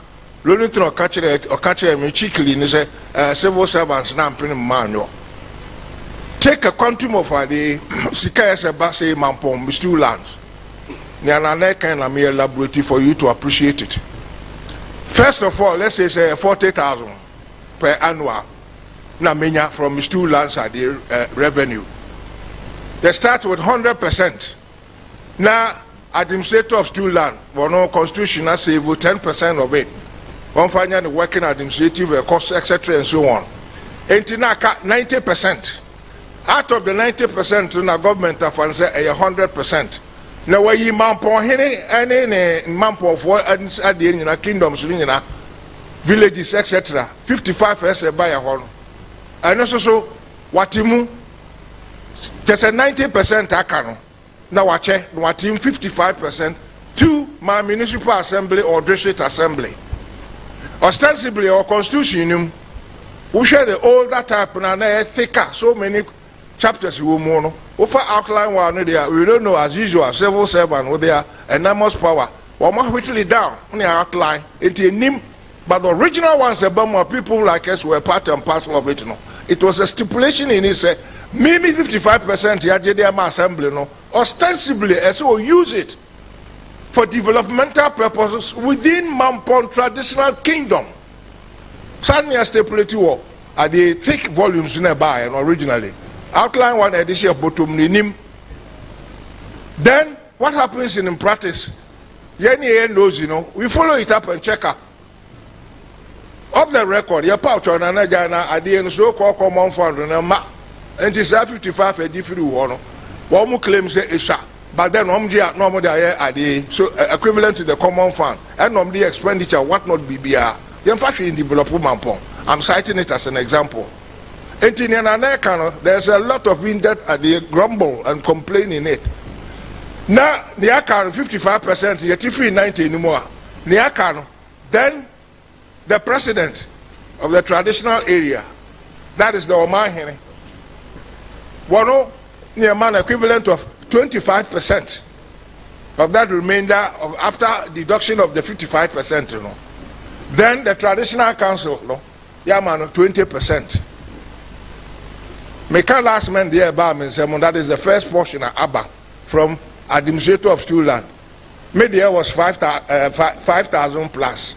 And my traditional council 7 plus. See our cast and the Yamre. As we may say, me or hen and person, me bulafua, and training in the medium so picture expenditure woman. These are the hard facts. Tinanase Mwokano, link it up to Article 267. We made countless proposals. Papers in our National Assembly. Thank you, sir.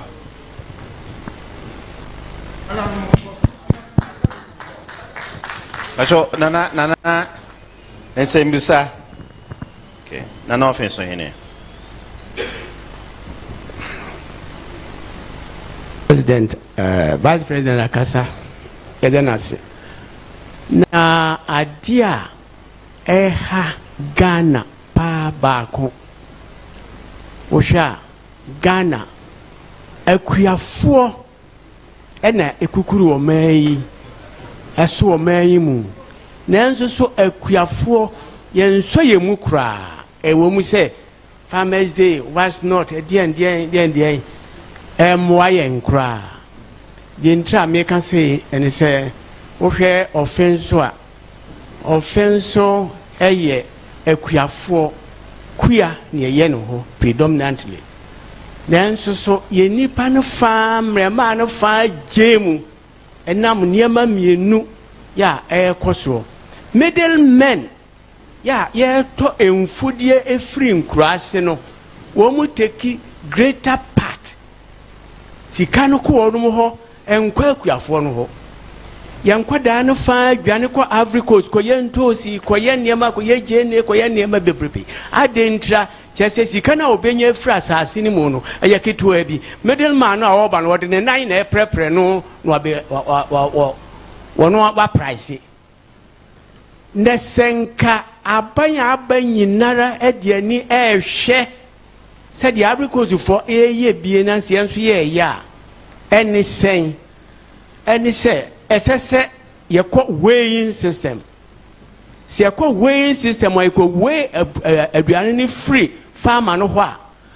Nanka ya de bobia to say plantain when you 20 kilos I say ya turn a farmer honey say ya beton jom and to say ya yan sadia farmer no ebenya bibi egram yan hwe cocoa bar so da and nam say ya price cocoa was through urbanity, cocoa enui, cocoa ye day, a quaform pennyphone, ye dance on quadaya side and 1 room, ye.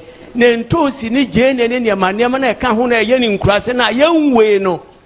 Ye get the former no, market queens and ya then a coon crassy, near cotton boy ye pe, near the above you want by 100%, it be 200%. No queer near woe ya wordumano, now that's you catch it. A pew. Ekuafo hunu amane sesi ya ye ka se ensu ototo ye duane beba bebrebe ensoso ye de fahene ye ni storage facility bia obabia ni aso bode ya so amango ya so jene ya so bibia eno anse ba na ekuafo no de ye ket gwadifo no de na ba bobobo no to de ye pa de akare na asai kwa mene meba kasa ewo Korea sesi ya hono wo na ose wo ye enkruman kwan satam ne wo winter na mse winter de ukofa enkruman mo no wo hene wo se da aha de wo sto mu bibia opia bro mo no ho ahwan ne ade nyina ye so ade ntina ya ben monko ho na monko sua no so na storage facilities e full staff yentimi nye emfa moa omano na omano ntumpon ye ne manyina ye produce wa ha enso essay ye wa bro ye won kate ye wa gene ye wa achi ye wo ye produce no ha enso ni nyina say na say nam say due to storage facilities enti doctor say wa bana so bo digital no fa storage ka ho Nana mama hina kanipa bako.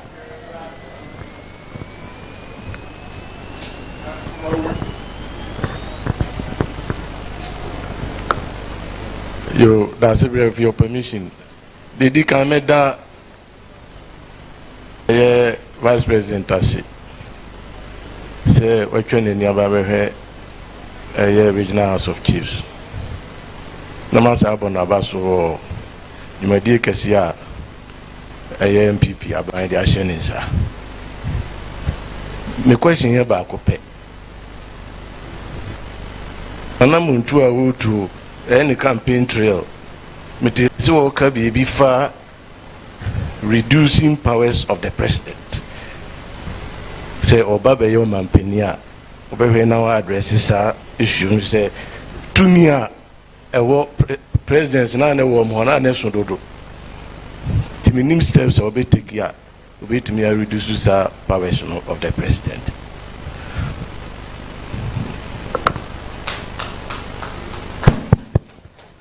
Nanan mama hinma there were 2 slots. T Acho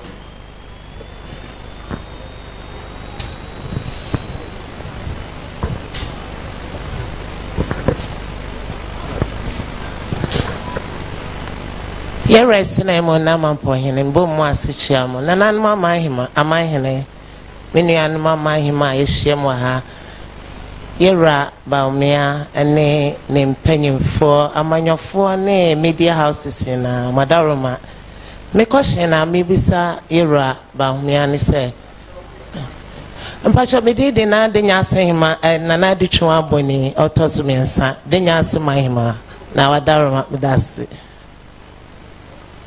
Yera wadaroma say nyina ni se galamse ya kosui aban abra Yera na Asante hene so sebe ose ne mamu de ompe bi wa ha enso mama ni hunu kese pa eye de nyase me nsase a waso a de nyase hena daroma ohweso Yera wadaroma esim se de bia excavator hamadwen abrewa na menam rem wadaroma bro Ebeden ni etwa so ofreha na ofreha most of the time Mira regional minister and I'm a friend no otimi order emaye boame kese pa Jowise Yera Jowise MP ono so eboame nenso ekwan bebre abrewa me sofa e wodenya wadaroma ekwan be so ne be fa so a ebe twa so kra adaroma bro me question na etosumie no adaroma ye kwan Mansu Road adaroma me hu si abedwudwe na nso sese nso no me hu se workers ni na akọ Yera adaroma bro eno nso ebeden na waboaye wo ho medana nanu ase Assembly say twa last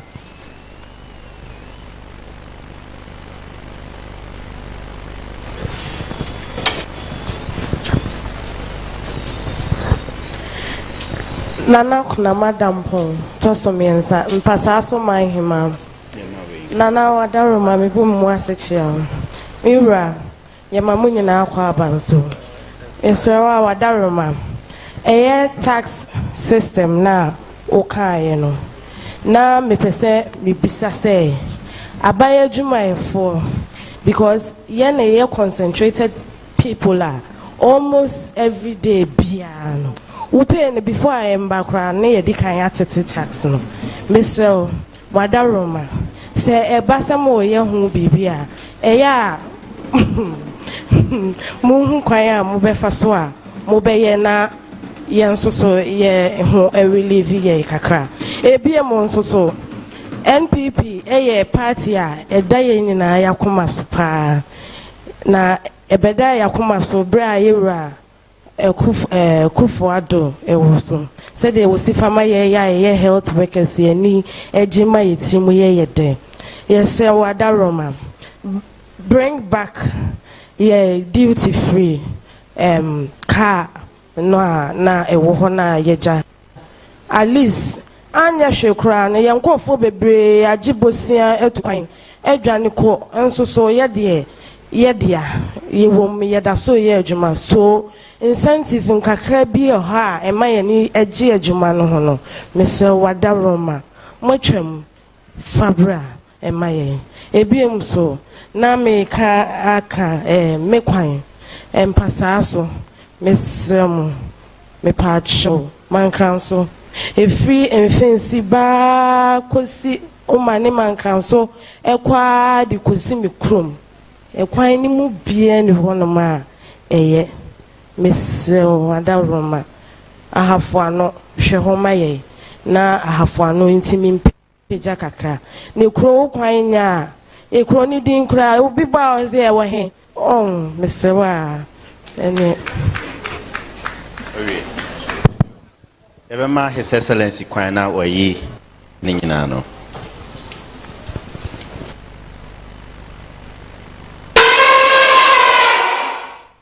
Sir, Mobisa, in comments, no so.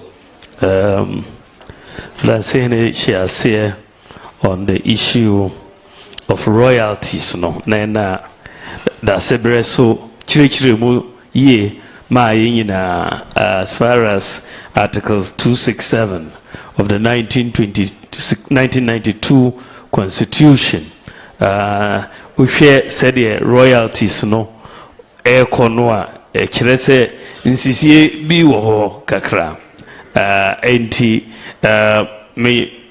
media I'm happy say nananom achro the whole issues agu so I think that this is one of the areas of review of constitution now me pese review constitution no and so I believe that there are some of these areas we need to right whatever wrongs there are in the constitution and this will be one of the areas we will work with you and solve the problem. Offensively, so as far as Equiafor and the fact that we need to prioritize them, and especially say the pricing no etieno farmers no because we don't have a weighing system. Or say we should weighing system it's a better situation than say tomatoes or plantain. That is a very good point. Me mind but it makes a lot of sense. Make sure say the Ivory Coast no. I think that na the system no so and storage facilities there is critical. Because of so many issues. We started with trying to do one district, one warehouse. We've built quite a few, but actually they are not large enough to handle the quantum that we are doing. So, Sano, it's going to be very, very important. So, on the reducing the powers of the president, I think that one of the things in this area was the election of the MMDCs. So then they are being elected locally and then you are not appointed by the president. So it's still something it's a bit here. And I think we will still work on that. I think that is one of the ways to reduce the powers of the president, because constitution no, it was largely made because of the former president to give him all those powers not war as a military ruler no. So that is why we want to take a look at some of these things reduce it. The issue of Galamsey the Yansi Ahimaso was na oka the yepese say in the area of Galamsey said first of all just a year regulate that area, the small scale mining area no, it needs regulation so that there is licensing. Then the exploration of the minerals no, yepese empower the geological survey department so they, because yebenya mapping of where the reserves are. Say hit and run in a way, try your luck. So they'll go anywhere and they are just digging all over the place. But yetimihu the area of proven reserves are now demarcated and then be giving them licenses and with help and to sort of pen them in particular areas na omo here and not disturbing the land and the water bodies and all of that. So Geological Survey Department some resources, almost here about $10 million a year, so that we can do a lot of community mining schemes. Now the small scale miners who alcohol, and then they will be more managed and they will have licenses, no, and no ever buying as far as Manso Kwino, so meaning say Minister of Roads he was just here omo package sa roads no na nyamiadum. You will see some work on it. He says he is working on the Manso roads. Tax system no, so government workers is very, very important. You making sure, because say your tax system no burden no government workers, so because so many people into your tax no, and this is why I say the simple system and rope in everybody. The sub system number, then the pressure on government workers will come down, because we'll be able to broaden the tax base. Health workers also, we are very, very concerned about health workers. Since we are by office, we recruited 152,000 health workers in Kwan. Notwithstanding COVID, we had more recruitment of health workers, the highest recruitment of health workers by any government in the Fourth Republic. And the importance, they say some of them are going abroad to work and all of that. But the duty free for cars, no, yeah, the buy President Kofona or the buy shares here, there was some abuse of it.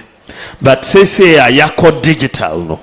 With the digital process, we can tie every health worker to one duty-free car over a number of years.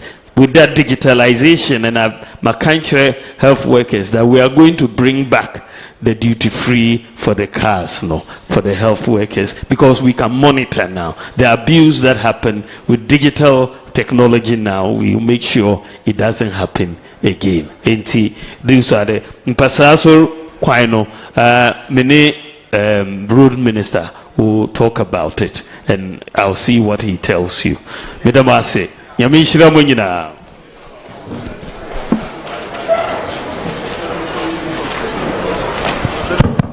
The best way, that's a the closing remarks, Namai.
That's it, It be force on you, sir. Where we thank you, sir.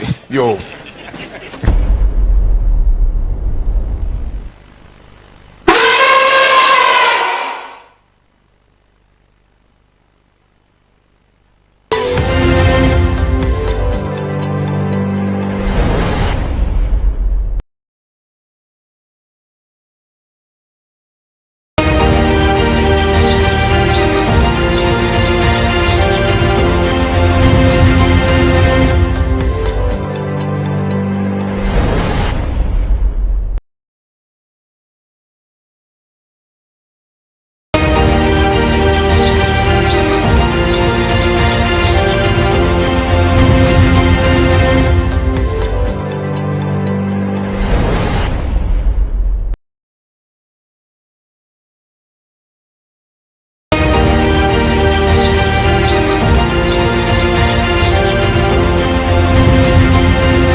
So start our regional houses, you know.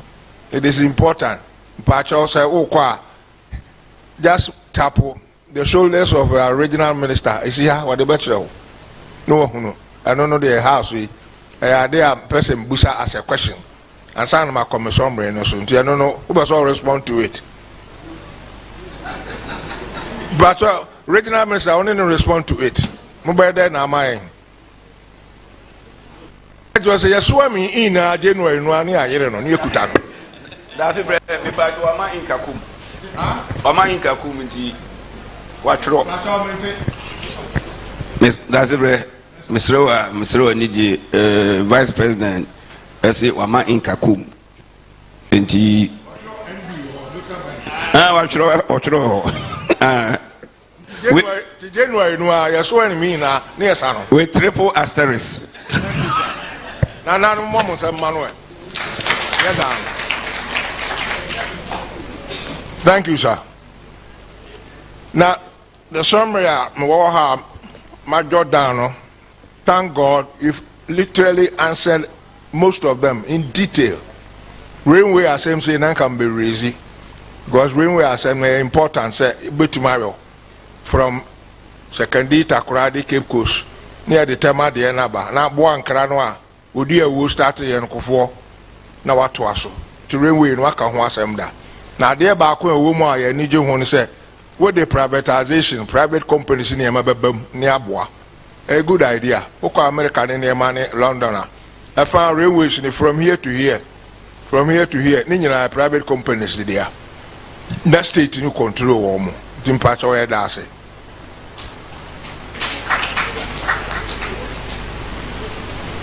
And a lot of the projects in rules come back. No, me too. Lovely Queen Mothers Rezi. One my assurance newly at the crown, the Minister of Rules, etc. and so on. We'll take it up.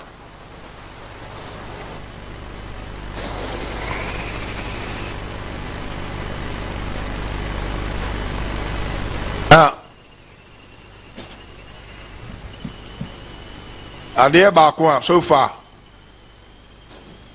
especially our pressmen who really delve deep in the form of inquest, exploring the business world, you know, nobody bothers to talk about. Only a minority of them have been bold to talk about. What rages so many things about our businessmen, lamenting about the rate at which the city is depreciating. Nia obia nye bold Musa. I'm putting bluntly the two parties. And they say, what happens at the offshore bank accounts? Yeah, layman, what some of us propose, you know, my Melson, and they say, obia company that's Ebunsu and Sons from Mampong. Yabe ko Bank of Ghana. Yako apply for 40,000 cedis. Sana ye beans a area no. E betima export near their mine. Ya beans near dua bibia then ya export to go outside. After that, you know, Bank of Ghana government civil servant whatnot will be follow monitor. Timitoni we are American market or British market whatnot. Me the scanner by answer me for my will be him. It's a vital point that you ought to take it up. What happens to the offshore? So far, all the two parties are quiet and mute about it. Offshore banking accounts of top-notch private businessmen who make use of Bank of Ghana allocation of dollar allocation. Now, luckily, you are introducing a concept of CD vis-a-vis to be backed by gold. A good idea. We love it. A bar, then we'll be able to restrict us. But for the time being there, with this free market mechanism and whatnot, you know, dollar up or down or this or that, who monitors? It's vital. Offshore banking accounts.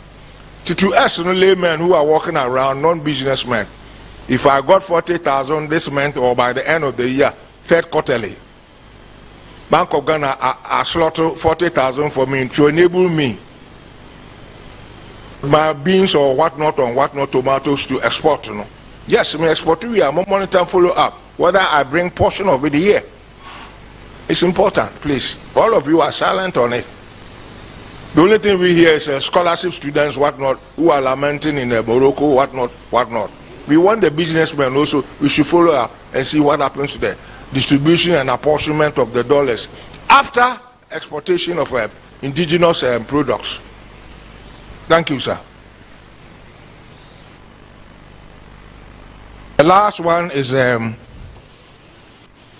house, you know, na make us upa successive government the chairman ni nyina the petition in the makosika no obi ignore until there one way assurance January ya ni edi wachi e baba. Aha, good. Enti on behalf of Nananom na yen hima no ma ne industrious ones among them no mamba o ma di achi na make e biduru ha before 9 Edasi papa Vice President, so to me elaborate on your policies apes will. A train more kind every policies are what touch on in detail, especially number 1, Nananom, I new to ESA, you need to so be to my power to the letter no. Any AI no, how the bay you mean in no. A really good and laudable. Utimi nina de ultimus a Ghana card, everything and whatnot, nina, what digitalize. Tinya no we are permeated through practically everything. Even now babies to be born the same day cry your identity cards. That's our baby no gurano become industrialist na nina tracy nina miuno. Digitalization in our reason. Please be bold. Be bold. Now implement it to the letter. And then anonymous de yakomaso. A new things in Mother Ghana.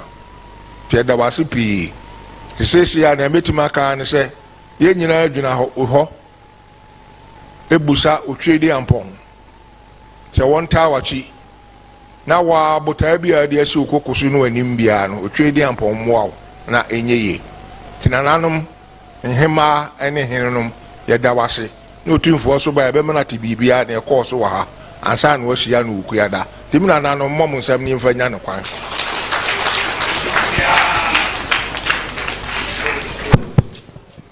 Ye bestre na nado mi abra hine no de empire twa to no amae.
and I did anymore. Send it back to Tomua. Let me do Dr. Mahmoud Bawumia channel fire. And so when you saw catch there. Come on.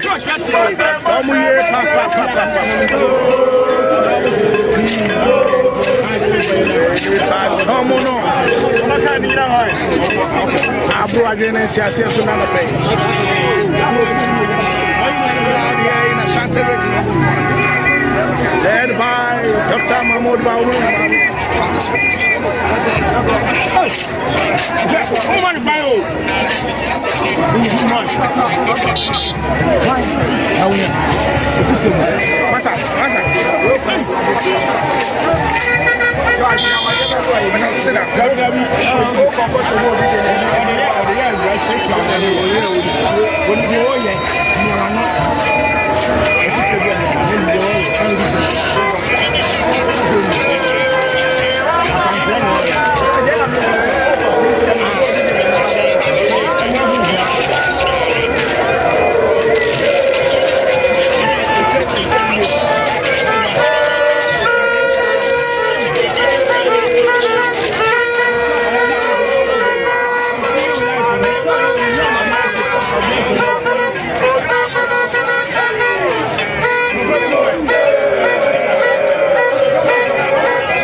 Ashanti Region, Dr. Mahmoud Bawumia, and I did anymore. Send it back to Tomua. Let me do Dr. Mahmoud Bawumia channel fire. And so when you saw catch there. Come on.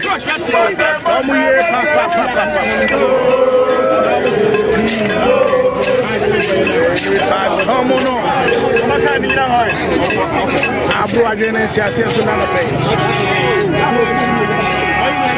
In Ashanti Region, led by Dr. Mahmoud Bawumia.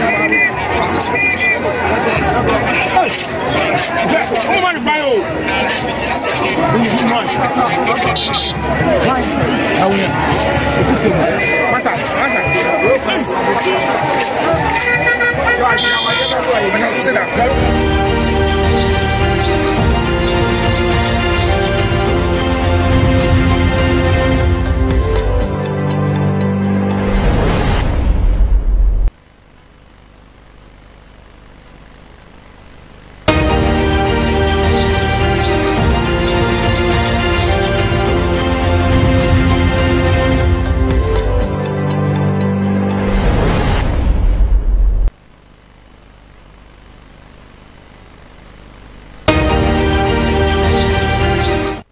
You're still watching ABC News Ghana. Now you just watched the flag bearer of the ruling New Patriotic Party as he addressed the Ashanti Regional House of Chiefs. Let's take a look at some of the key things that he mentioned. Yes, he did go over some of his achievements when he was a vice president and also mentioned some of the things he wanted to do.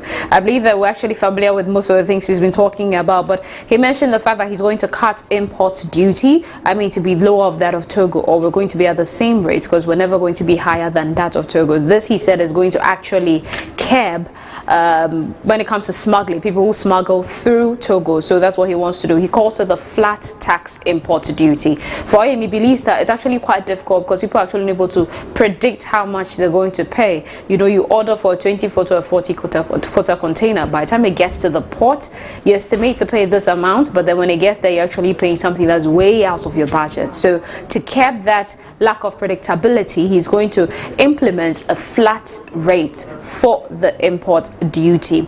Also, he mentioned that he was going to digitalize all land administration in the country. You should be able to be out of the country, be anywhere, and be able to purchase land. First off, he wants them to actually register the land, so it's going to be done digitally. So it's going to take out the issue of land guards and then the land is mine, the land is not yours, those kind of issues. So if it's registered and then it's digitalized, then it's easy for you to actually purchase land without having to go through the tedious process of having to go through a lot of people to actually acquire a piece of land here in the country.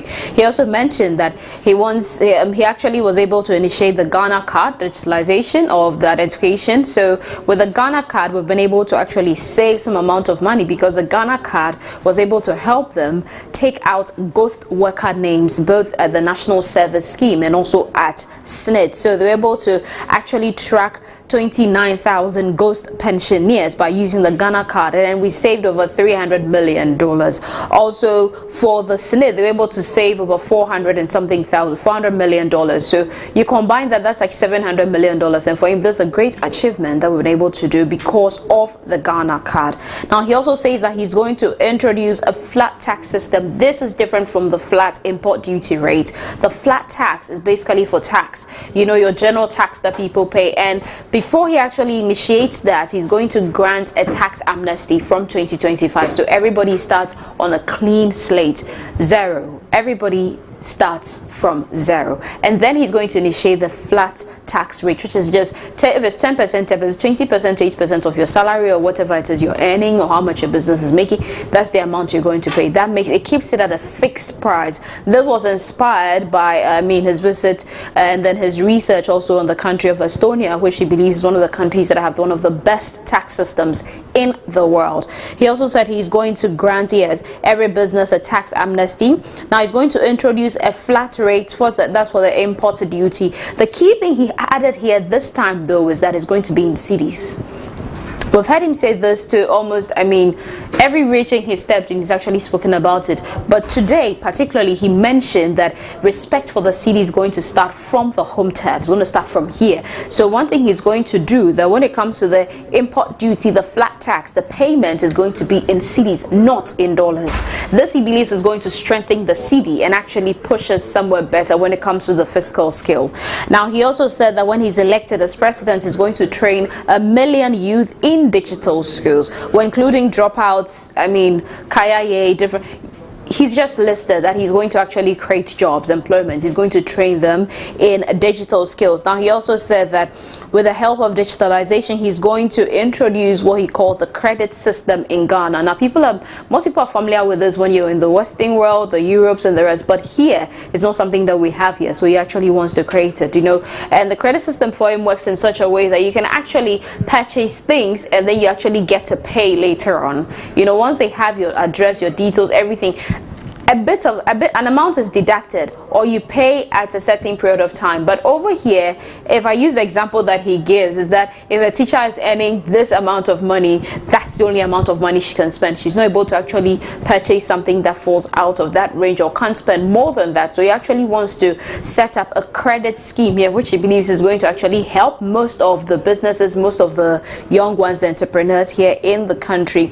Now, he also says that financially he's going to empower the chiefs by establishing a chieftaincy institution. He also believes that society, lines of succession across all the chieftaincy lines of succession in Ghana would help curb disputes. So he also has mentioned the fact that he actually wants to financially empower them because he believes the amount of money they're getting is not that much. So he wants to work on that as well. And then in addition to that, he also made mention of the fact that, payments will be done. Initially, it's not just going to be paramount chiefs, but divisional chiefs and queen mothers are also going to gain more. So these are some of the key things that he's actually spoken about as he addressed the Ashanti Regional House of Chiefs. Now, before his engagement, my colleague Samuel, who was actually on the field at the Menchia Palace, engaged with some of the party regional executives and then some school reps. Let's take a look at those interviews. Election, if they are able to maintain or at least get a higher number of votes within the region. In the 2020 election, for instance, they had about 71% of the vote within the Ashanti region. The party people that we've engaged here say they are aiming to amass more votes within the region. So we bring you all the live interviews, all the live coverage, the discussion with various key stakeholders within the Ashanti region. And for now, we are the Regional House of Chiefs, like I mentioned, where he will be engaging with the regional House of Chiefs, including the Asante Hene and all the other sub chiefs and divisional chiefs within the Ashanti region. But for now, I have with me the National TESCON coordinator for the New Patriotic Party, and we'll be engaging with him. Sir, you are welcome to ABC News. Thank you.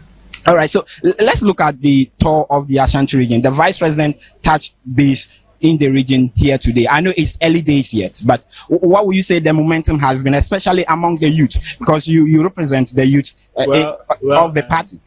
First of all, let me thank the people of Ashanti region. I'm from Ashanti region, so I'm particularly happy for the visit of the flag bearer and then the next president of the Republic of Ghana.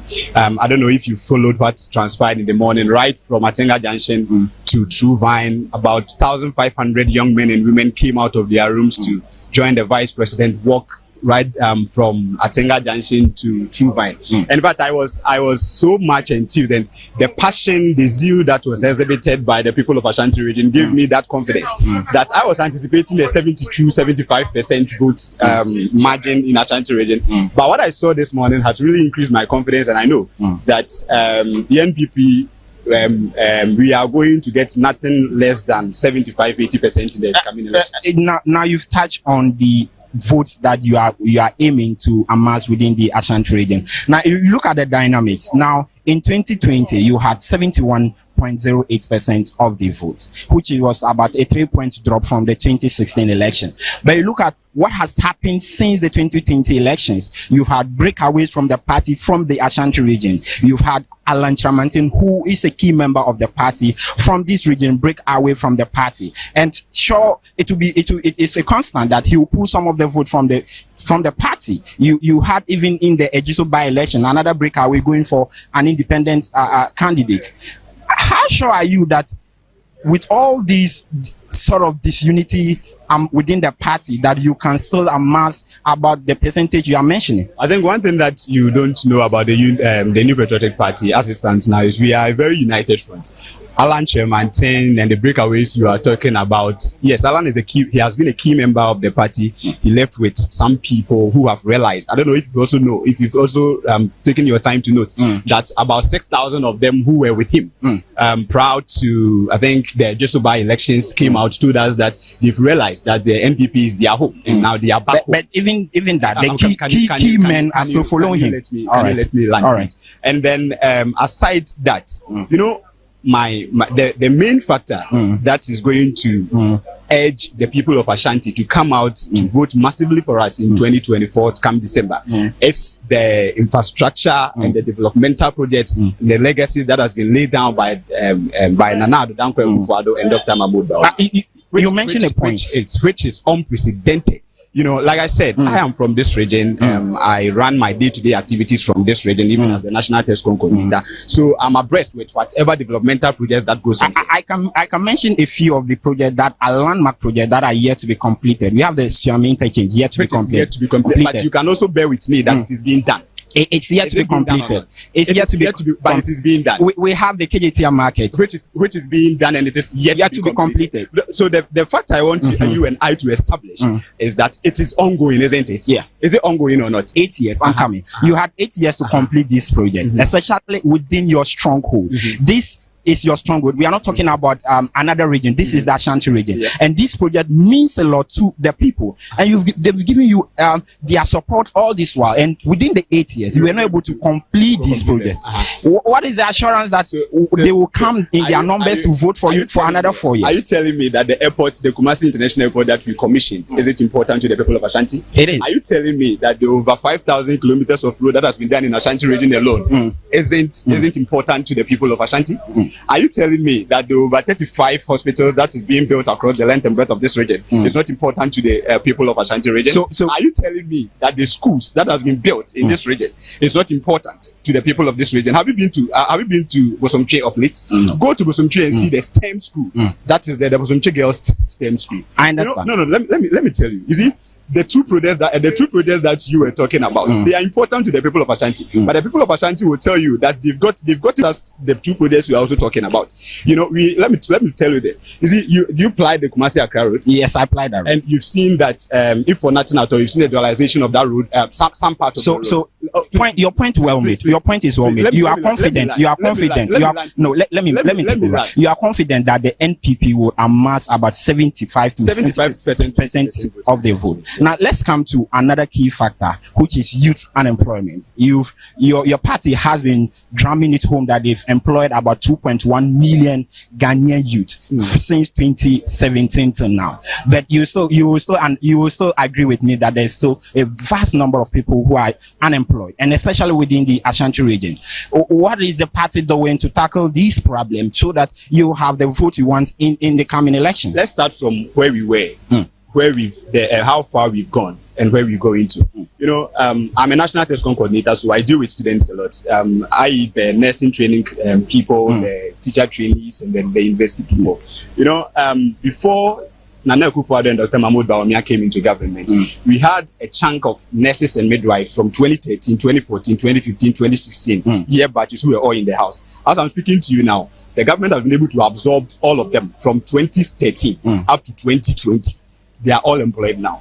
We have teachers who were proud to the NPP government receiving awarded. They were being awarded diplomas in their various schools, now being awarded degrees. And as I'm speaking to you now, financial clearance has been given to about 47,000 teachers to be recruited in the Ghana Education Service as we speak to you now.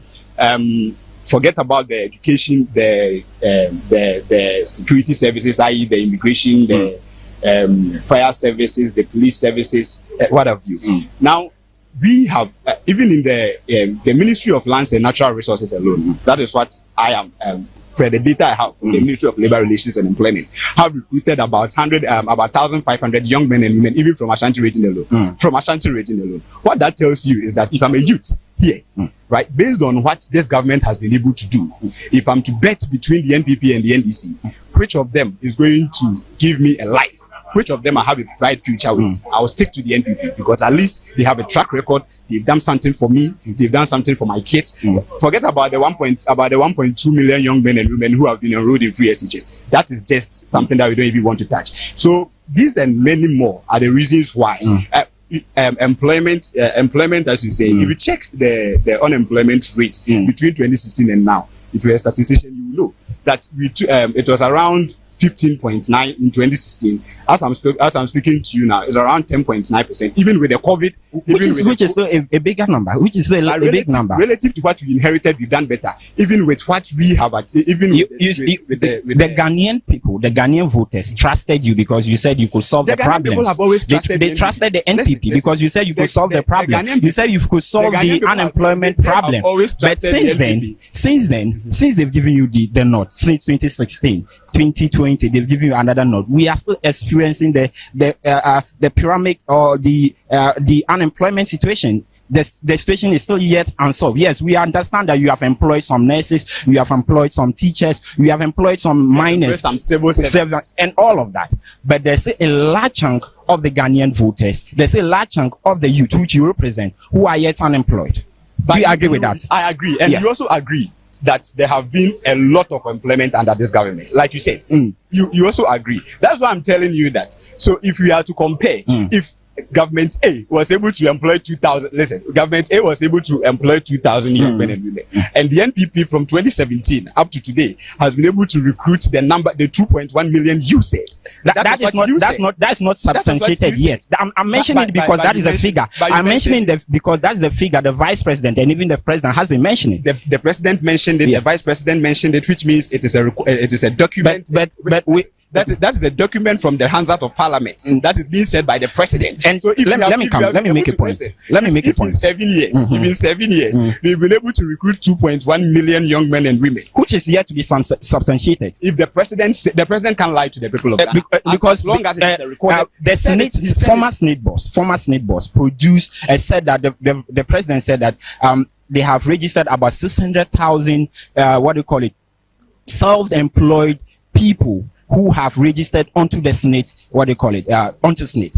The former Senate board who was sacked a few months ago said that is not true, that they've only registered about 60,000 and not 600, and that 600,000 figure, the president counted it as part of the employed people under his government. So let's just make the deduction. Take 60,000 which is the correct figure from Senate, and take it out from the what do you call it? Take the 600, the other 500,000 for 5. That is 540,000 from the 2.1 million. You see that the figure reduces. So that's why I say that the figure is yet is not substantiated. Let's even assume that you take even the whole 600,000 from 2.1 million. How many people? That should tell you that. How many? That should tell you that how many people do you have? How many people do you have? No, wait. How many people? Let's not argue.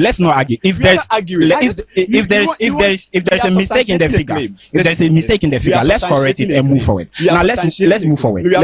Let's settle this once and for all. We are substantiating a claim. You said that even the state boss said that this figure is 60 and not 600. Yes. And I'm even dashing you all the 600,000. And so I'm saying that let's even deduct, let's less the figure by 600,000. We have about 1.5 million. Yeah.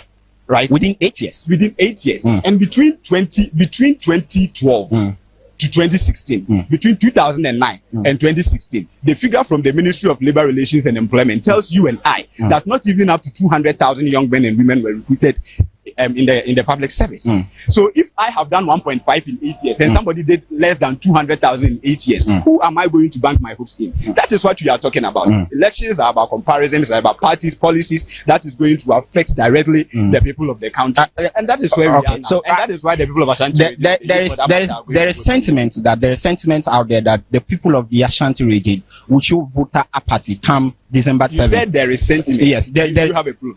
That's what. No, do you have a proof? I don't have the proof. Let me say that, because this is what we've been gathering from grounds that people said that people are not willing. They are not willing to vote on December 7th. Even the latest poll from the University of Tech, the latest poll from the lecturer who conducted the poll and put who put Bawumia in the lead. There is about 21% of people who are yet undecided to vote, showing a lot of voter apathy.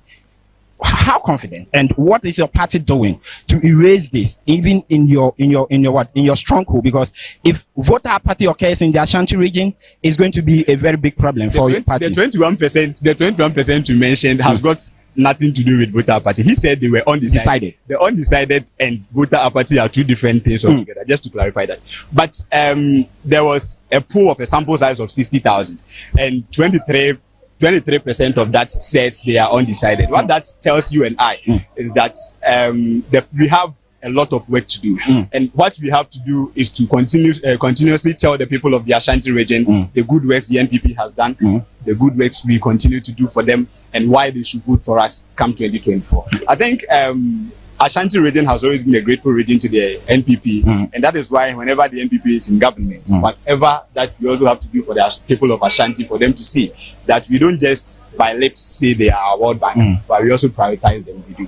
So finally, you've mentioned that you have to do things to change the apathy or otherwise undecided voters. What are some of the things? I've heard the flag bearer has been mentioning a lot of policies, but within the Ashanti region, you are I know you are a TESCON national coordinator. You may not have the policies, but you are coming from this region. What are some of the things that the party is going to do that will make the people come out, that will make the people come to vote for them, so that from 2025 you can continue your work? You mentioned the Swami interchange that is being done, and I know that though work is ongoing, I trust the government to do their best to finish it. The Kiitia Part 2, you know, the people of Ashanti region are mostly businessmen.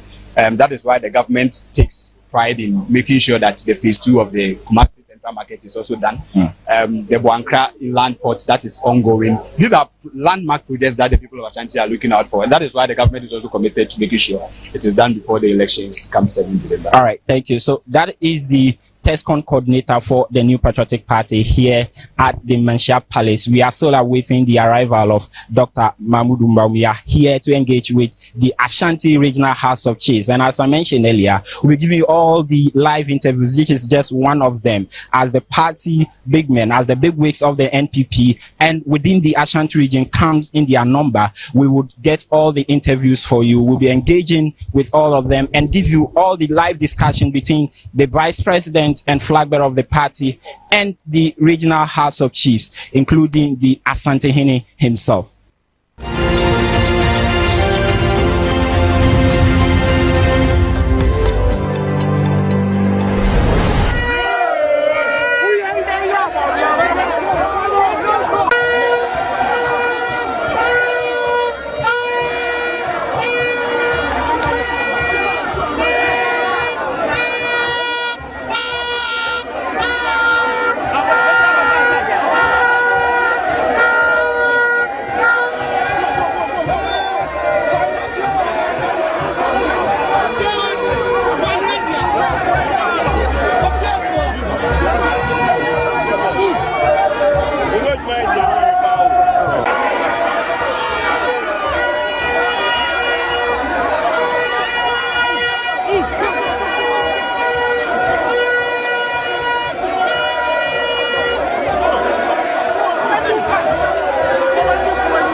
Well, earlier you saw our colleague Samuel, who was at the Menchia Palace as he was engaging with some party executives and then some school reps.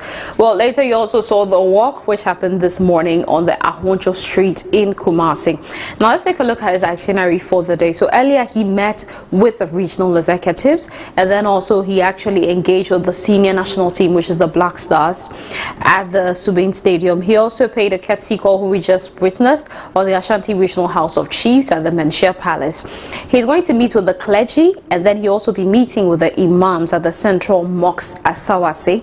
He also engaged in a meet and greet at the Kumasi Central Market, and he would also finally actually have a meeting with the Ashanti Region professional body. So there's actually a whole list. I told you we'll actually be giving the breakdown of the people that are involved in all of these this meeting, but it took place at the True Vine Hotel.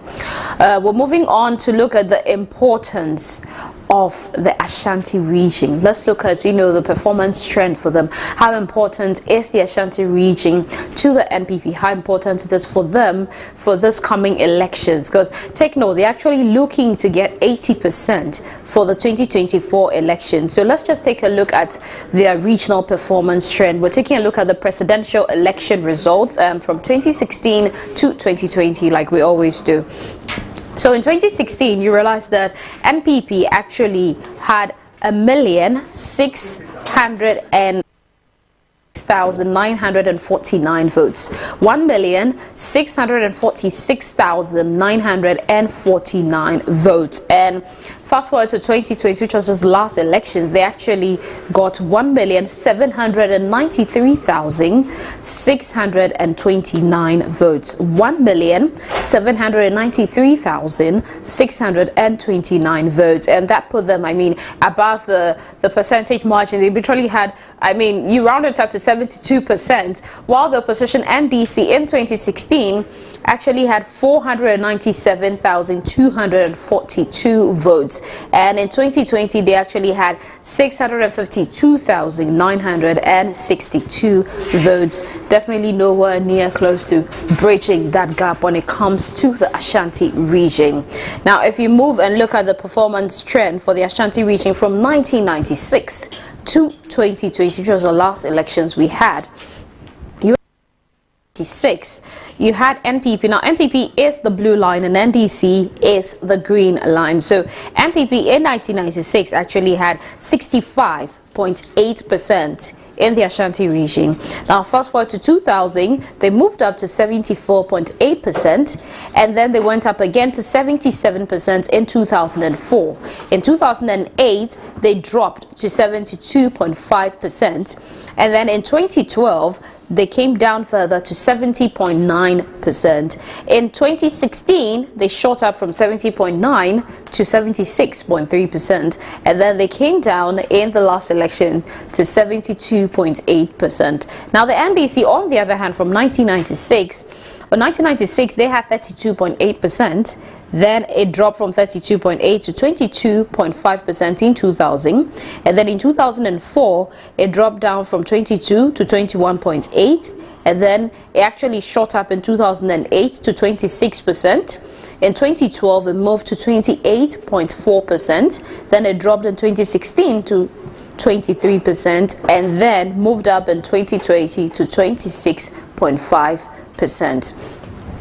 Now, in the Ashanti region alone, there's a total number of actually 47 seats.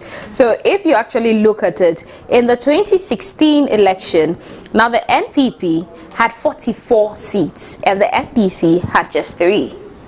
Fast forward to 2020, the NPP had 42 seats, and then the NDC had 4 seats. They gained 1, and then the NPP actually lost 2. But one also, don't forget, one also went to an independent candidate as well. So the number of seats they have actually changed. But don't forget, the independent candidate has also become an NPP member. He's part of the party now, so that seat automatically is going to go back to the NPP. The margin, the gap, you realize that this is not something you just close. This is actually a huge gap. It's going to take a lot of effort if the opposition NDC want to be able to bridge this gap or gain any amount. And for the NPP saying they want to gain 80% of the votes come 2024 in December, you realize it's something they can actually do, because when we look at the performance trend, even when they dropped from 2000 till 2020, they never went below 70.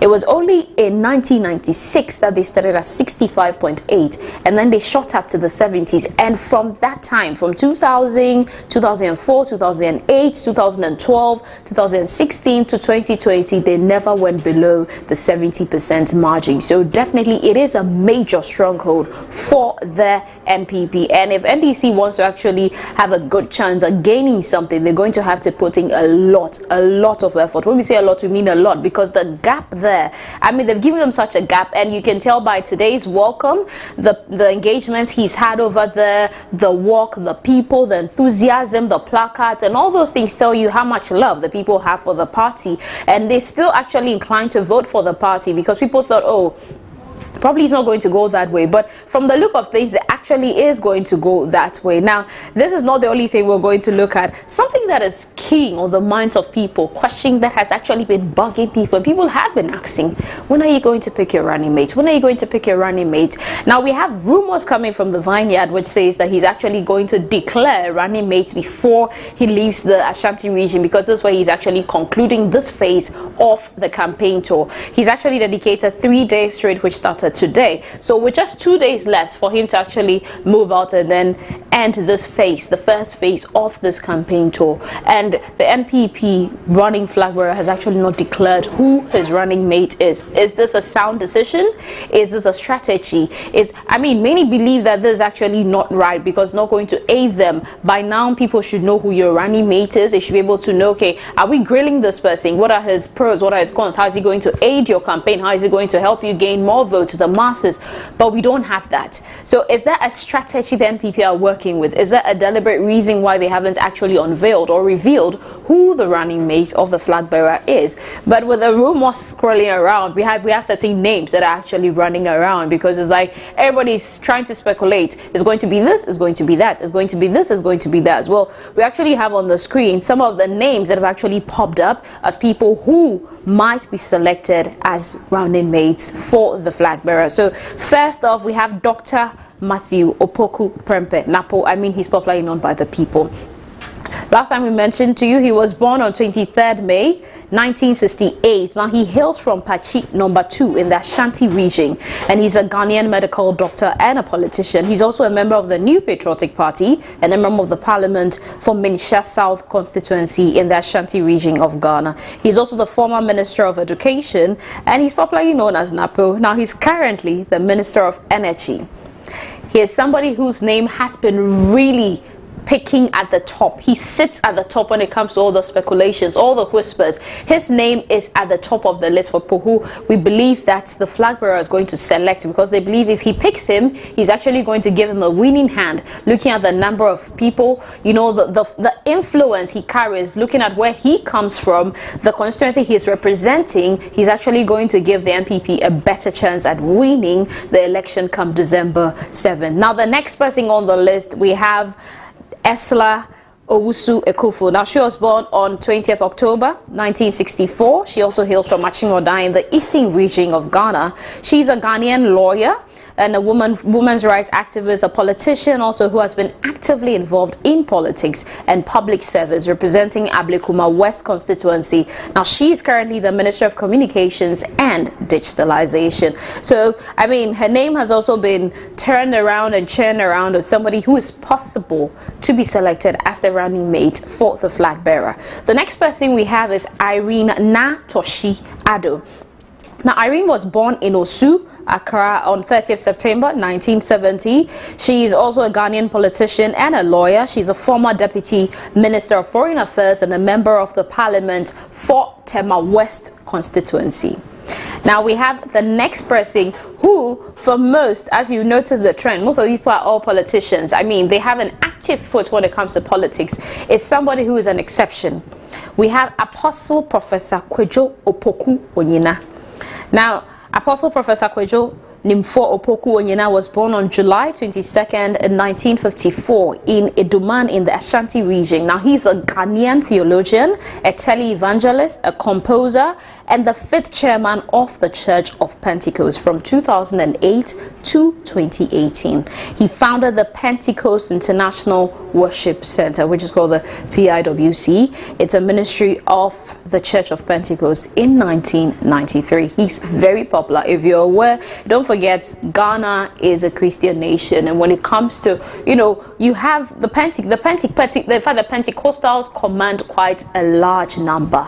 They make up a large number of the populace in the country. So for him to be selected, for him to be on the list, it shows you that the vice president, as he's also mentioned, that he wants to actually create a golden age relationship with the church, is looking to be able to bridge that gap. So definitely whoever he's going to bring has to be somebody who can actually help him appeal to both sides, both parties, and all round. So yes, he's also on the list. Now, the next person we have on the list is no stranger. We actually have Akosua Frema Osei Opare. She was born on 5th June 1947. She hails from Wiamwasi in the Ashanti region of Ghana. She's an astute development practitioner, an academic, and a Ghanaian politician. Now, she has actually spent 40 years in these domains, and she's an expert when it comes to labor and hiring, as well as development consulting. She's the current and first female chief of staff of Ghana. So I mean, she comes with the experience. She's actually worked with the government. She's held the position. She has some experience. She has some expertise. Now people are wondering, is she going to be the one? But her name is definitely on the list. And last but not the least, we also have Dr. Yao Osei Educhum. So he was born on 9th April 1964. He hails from Jechi in the Ashanti region of Ghana. He's a Ghanaian politician. He's also the Fourth Republic of Ghana. Now he's representing the Bosumtwi constituency in the Ashanti region. Educhum was actually appointed by President Nana Akufo-Addo as the Minister of Education in Ghana. These are actually some of the key names, key people that people actually say, oh, he'll pick either, whoever he's going to pick. Most of the people believe that should come from this list that we've actually just looked at. Whoever he's picking should actually come from this list. Now, we've actually looked at the names, but earlier we actually gave the public the opportunity, the chance to vote who you think is most likely to become, the running mate for the flag bearer. And let's take a look at some of the percentages we got from social media. As you can see on your screens directly, you have the names and then you have the poll. So with Dr. Matthew Opoku Prempeh, when we actually did the poll, he actually had 56%. He had 56%. Now, Dr. Yao Osei Educhum had 19% of the votes. Esla Owusu Akufo had 6% of the votes. And Apostle Professor Opoku Onyina had 19%. So if this is anything to go by, it tells you that Dr. Matthew Opoku Prempeh is definitely in the lead, and he actually comes first. We also saw him earlier today when the flag bearer and vice president was actually addressing the Ashanti Regional House of Chiefs. You're still watching ABC News Ghana. Do stay with us. We'll be back shortly.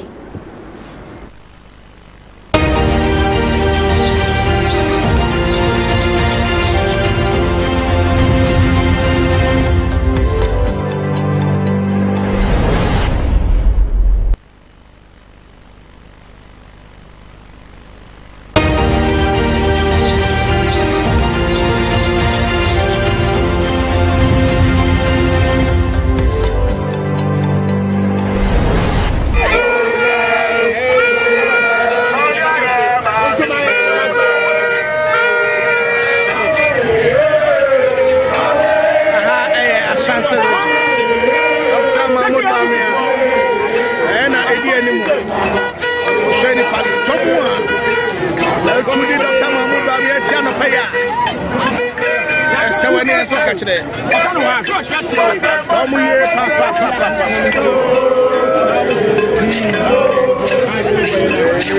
on. Abu again and Chassis another page. In Ashanti Region, led by Dr. Mahmoud Bawumia.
This is ABC News Ghana bringing you the coverage of the campaign tour of the flag bearer of the governing New Patriotic Party. But currently we've been joined by lecturer and political marketing strategist, Dr. Bernard Tutu Boahen. Good day, Dr. Tutu Boahen, and thank you for joining the discussion. We put up a post on our social media to ask who the public thinks should be Dr. Bawumia's running mate, and we had Dr. Matthew Opoku Prempeh, and he actually got 60% of the vote, with Esla Owusu Ekufo getting 6% of the votes. Are you surprised? All right, good afternoon to you. Good afternoon to your viewers and listeners as well. I think that with the online generation of your of the public perception about who Dr. Bawumia should select as the running mate, I would not be surprised if the name of Dr. Matthew Opoku Prempeh comes up top, because his name has been in the news almost all the time, and it is the only name that has survived the test of time, from the beginning up to this time. And so if his name comes up, it is probably because his name, is well positioned in the minds of, party members, in the minds of ordinary Ghanaians on the streets. And so I will not be that much surprised to that effect. Again. Yes, sir. Yeah. Yes. So you said you'll not be surprised, but we actually have that in less than 6 months the polls begin, and yet the flag bearer still has not declared his running mate. A sound campaign strategy, or is it a poor one? I mean, what do you think it is? No, I wouldn't call it. I wouldn't describe it a poor campaign strategy. As it is, I feel that the vice president is in a difficult situation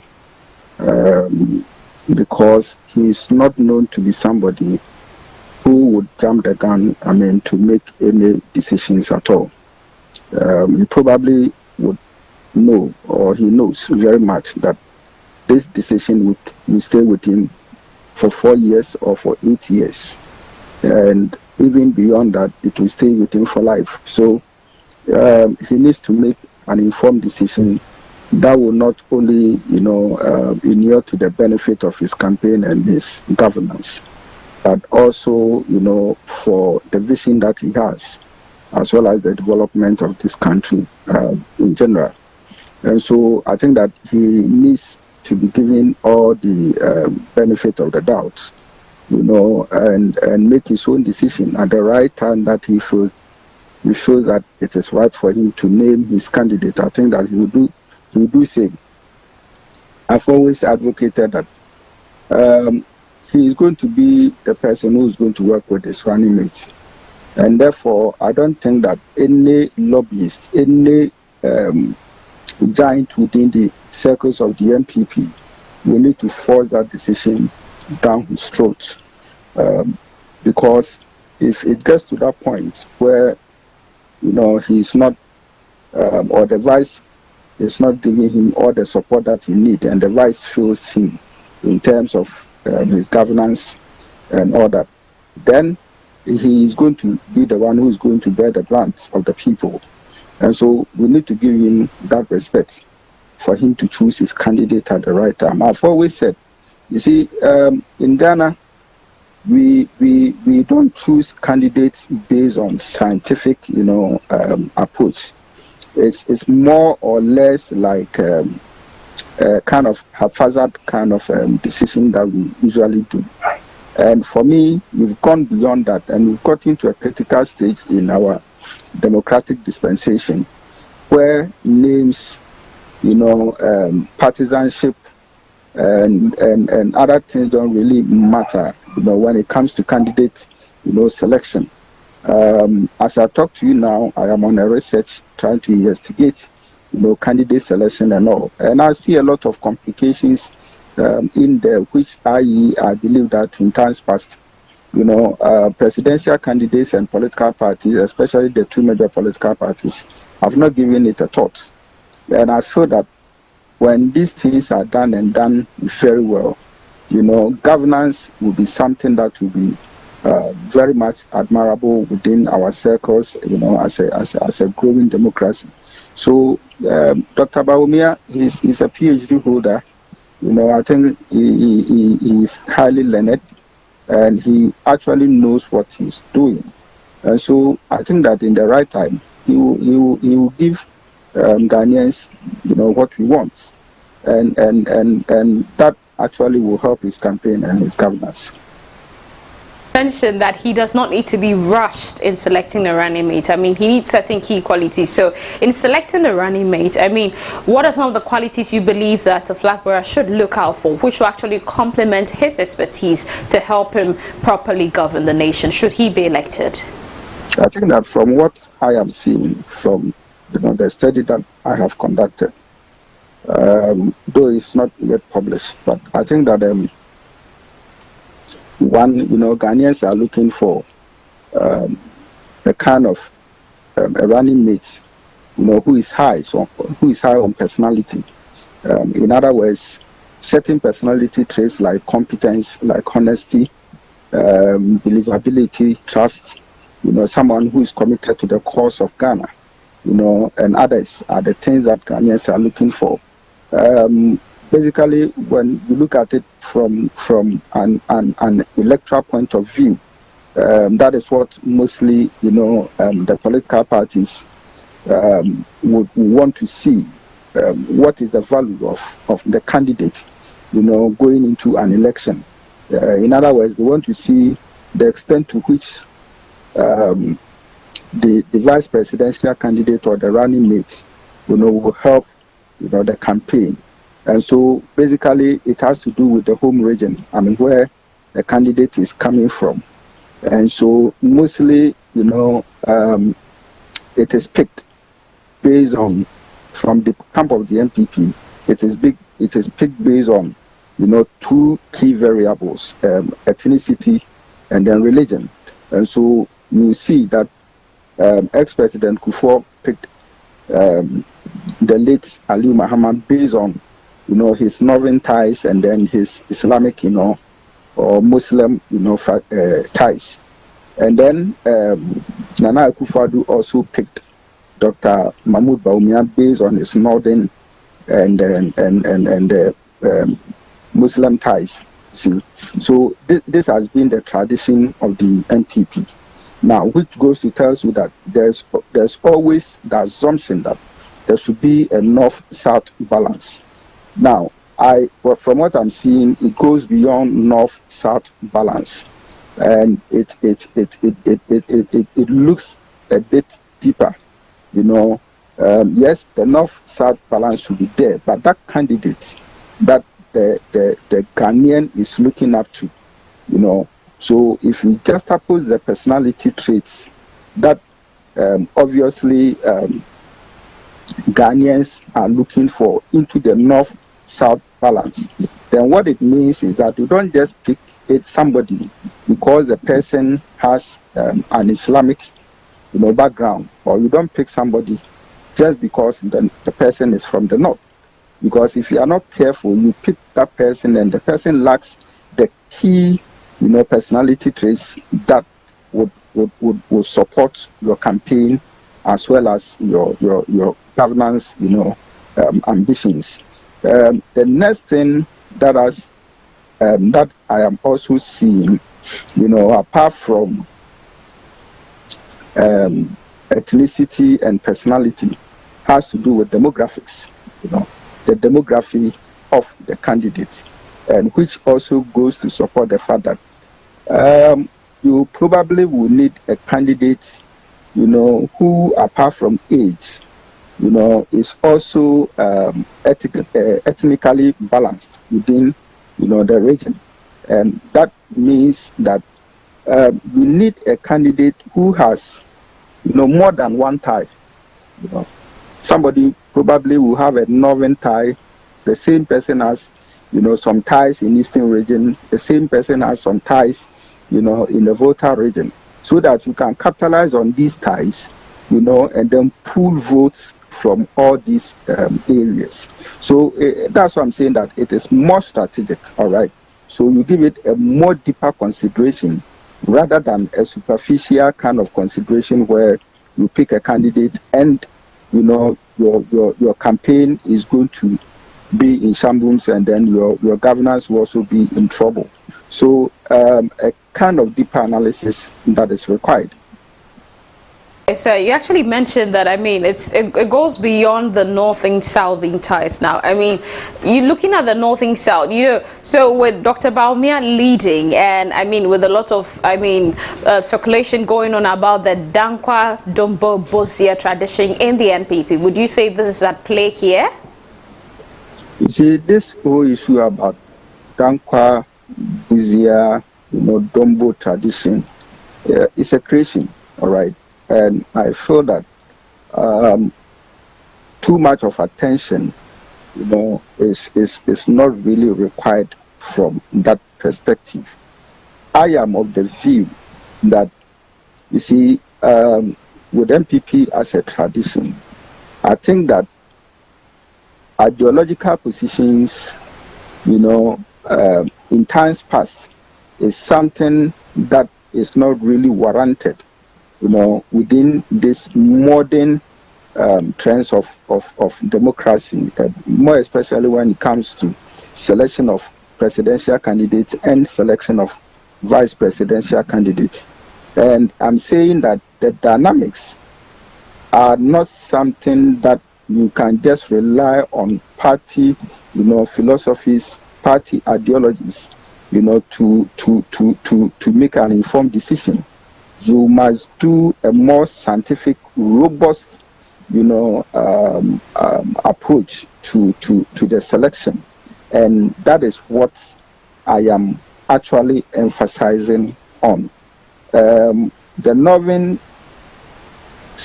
balance is good. I'm not playing down on it. I really support that kind of philosophy that was started by ex-president Kufuor.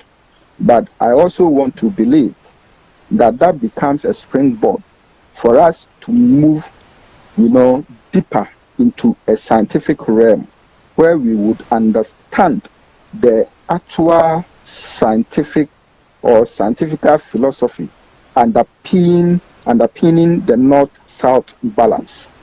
Very important. And that's why I'm saying that network ties is very important. Now, you are picking, let's use this same example, something based on your research on your website, where people are rooting behind the candidate from Ashanti Region, Napo. Obviously this is it. Now, is it a case that Ashanti Region, appears to be the second largest, region with the second largest, how do you call it, voter population? All right. I think that the first is Greater Accra, and then the second is Ashanti Region as at now. That is coming from the 2020, registered voter list. Now, if Ashanti Region is the largest, and you are choosing someone from there, what it means is that you need to just understand the influence of that candidate in Ashanti Region. It shouldn't be because you aspire to have more votes from Ashanti Region, so you are picking any candidate at all from Ashanti Region. No. Now, you may want to pick a candidate, but if you are not careful, you get in there and the people will reject that particular candidate you have selected. It means that the person is not popular in Ashanti Region. So what do? It means that your decision has failed. And in political cycles, when the moment you name a candidate, you can't go back and say that I'm changing the candidate until after 4 years. All right. So you have what we call a go error.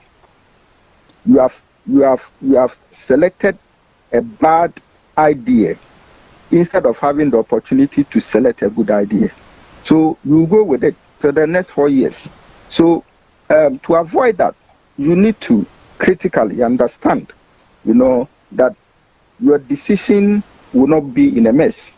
But the candidate you are selecting, is someone that the Ashantis themselves would accept that candidate and decide to rally behind that particular candidate. In that case, that candidate has balanced your ticket. All right. My second point is that when the Ashantis even select, this same candidate must go beyond Ashanti Region, to bring in more votes. So he shouldn't just be able to be that candidate who will give you, advantage in just one region. All right. But so I talk about the network ties. Okay.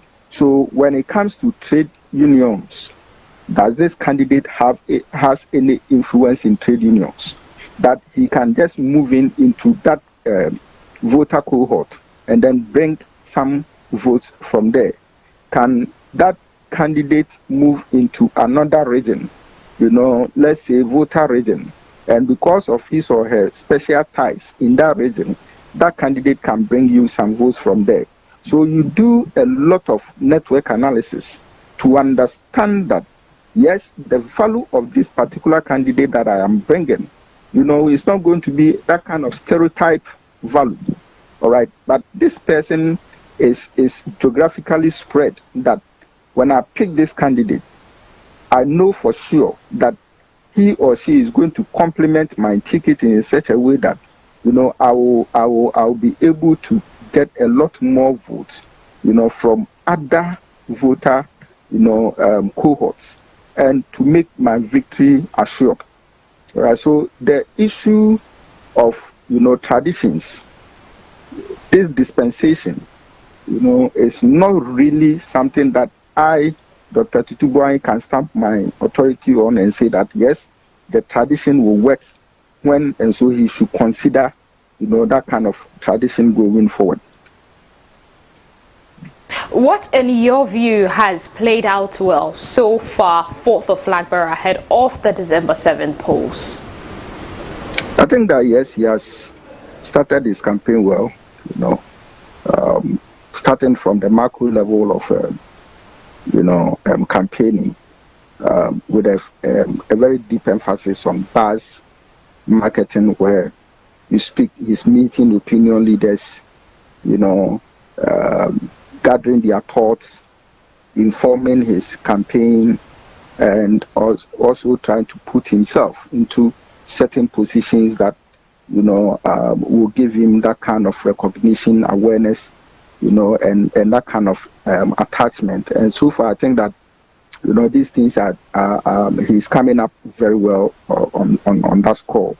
Secondly, I think that he has also been cost effective in terms of his campaign trips. The bus system that he is using, I think that it is something that should be commended, where he has some few people following him. Everybody who wants to follow my campaign trail should join the bus and all that. I think that it is quite a good start, some kind of innovation that has been introduced into our body politics and campaign system. And I think that that is also a very good initiative. And I also see that most of his campaign messages, are in response to the kind of information that he's gathering, from opinion leaders and all that. And the only thing that I think I need to caution the campaign team about has to do with the fact that most of these things, the campaign team should be able to research deeply into it and give him the kind of message that he has to present. For me, he's doing well, but not on a score that he makes, a certain valid point and then comes back to probably apologize for ABC, due to public, outburst and all that. I think that the campaign communication team should be well measured and should be well structured in such a way that they don't give him certain false information that would attract a lot of public backlash and all that. Okay, so now on the subject of floating voters and swing regions, how can the NPP rake in more gains in the Greater Accra, Central Region, the Bono East and the Ahafo regions, as well as appeal to the floating voters? So I feel that if the survey by Professor Smart Sapon is anything to go by, I think that the party and the campaign team should do well to contact him for more insights. I feel and I see that kind of data output to be very, very good, if not a bit of complications that would need some level of attention. Obviously, one of the key things that Dr. Professor Smart Safon's survey brought out was the fact that the NPP as a party does not seem to be popular, in Greater Accra region. And as it were, Greater Accra Ashanti region, commands over 40% of registered voters. Now, what it means is that if Greater Accra is going, against NPP as a party, then they need to be careful. And so more work needs to be done in Greater Accra. And I trust that the strategy that was used in the special delegate conference, could equally work for him, for Dr. Bawumia and his campaign team, in Greater Accra region. And due to the cosmopolitan nature of Greater Accra, Accra being the capital city and where a lot more people, are trooping in from the rural areas, economic hardship in Greater Accra alone is a problem for people. And I believe that if the NPP is not being popular, One, it could be due to issues of disenchantment, disappointments, and probably the fact that people feel that they have not actually been given, how do you call it, they've not been given a fair deal, in terms of their day-to-day, activities and all that. But I think that once the economy is put in a stable form and things begin to work, standard of living begin to improve, I think that, yes, people may rescind their decisions. Secondly, I feel that, the campaign communication should be well structured, around Dr. Bawumia in such a way that it will bring some level of assurances into the abilities and competencies of Dr. Bawumia. And I think that when that is done, it will bring a lot more hope, and it could change the ties. I feel that, based on the question that you ask, I still stand by the view that, you see, campaigning is strategy, and so it has to do with, doing your calculations, to achieve, or do your calculations around, issues of leveraging on synergy. All right. So if you are able to implement your strategy in such a way that it will bring some level of synergistic effects, then I think that you are good to go. And what I mean here is this. Now, earlier survey by Info Analytics, seems to suggest, that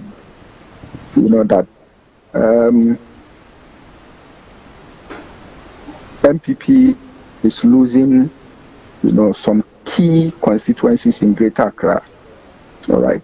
Now, if that is something to go by, then I think that it will be a bit of difficulty. So, obviously from the 2020 electoral commission's data, the first 10 regions out of the first 10 constituencies in Greater Accra, the NPP commanded six big constituencies, in Greater Accra, and that alone gave the NPP about 40% of their vote share in Greater Accra, and so NPP cannot afford to lose these constituencies if the Info Analytics, survey is anything to go by. So I think that a very strong campaign team should be deployed to Greater Accra, bring confidence back to Greater Accra, and then make sure that, they get out the votes in Greater Accra. And that would be something that, can probably help and change the ties, or the narratives as it has been suggested, in Greater Accra. Okay, sir. Now, among the vision that he has spelled out so far, what in your view can rival Mahama's 24-hour economy policy to afford Dr. Bawumia a win? Come back again. Among all the policies that he's actually spelled out so far, what in your view can rival Mahama's 24-hour economy policy to afford Dr. Bawumia a win? I think that so far he's been excellent, and so I would not want to pick out one single policy that he has turned out to.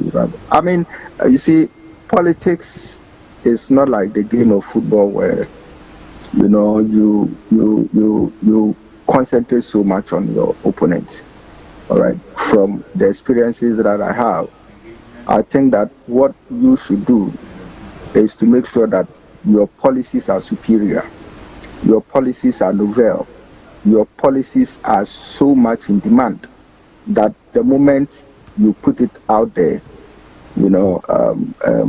people will be attracted to it, and they will buy into it. All right. So that is why I'm saying that, the campaign team, should be strategic in terms of their focus. All right.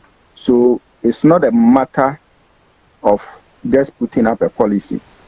All right. The question is that even if you put up a policy, have you considered the legal implications to it?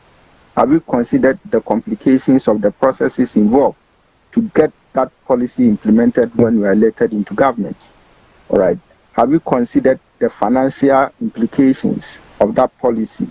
And have you considered the fact that you probably will have, a well-trusted, experienced person to manage that kind of policy?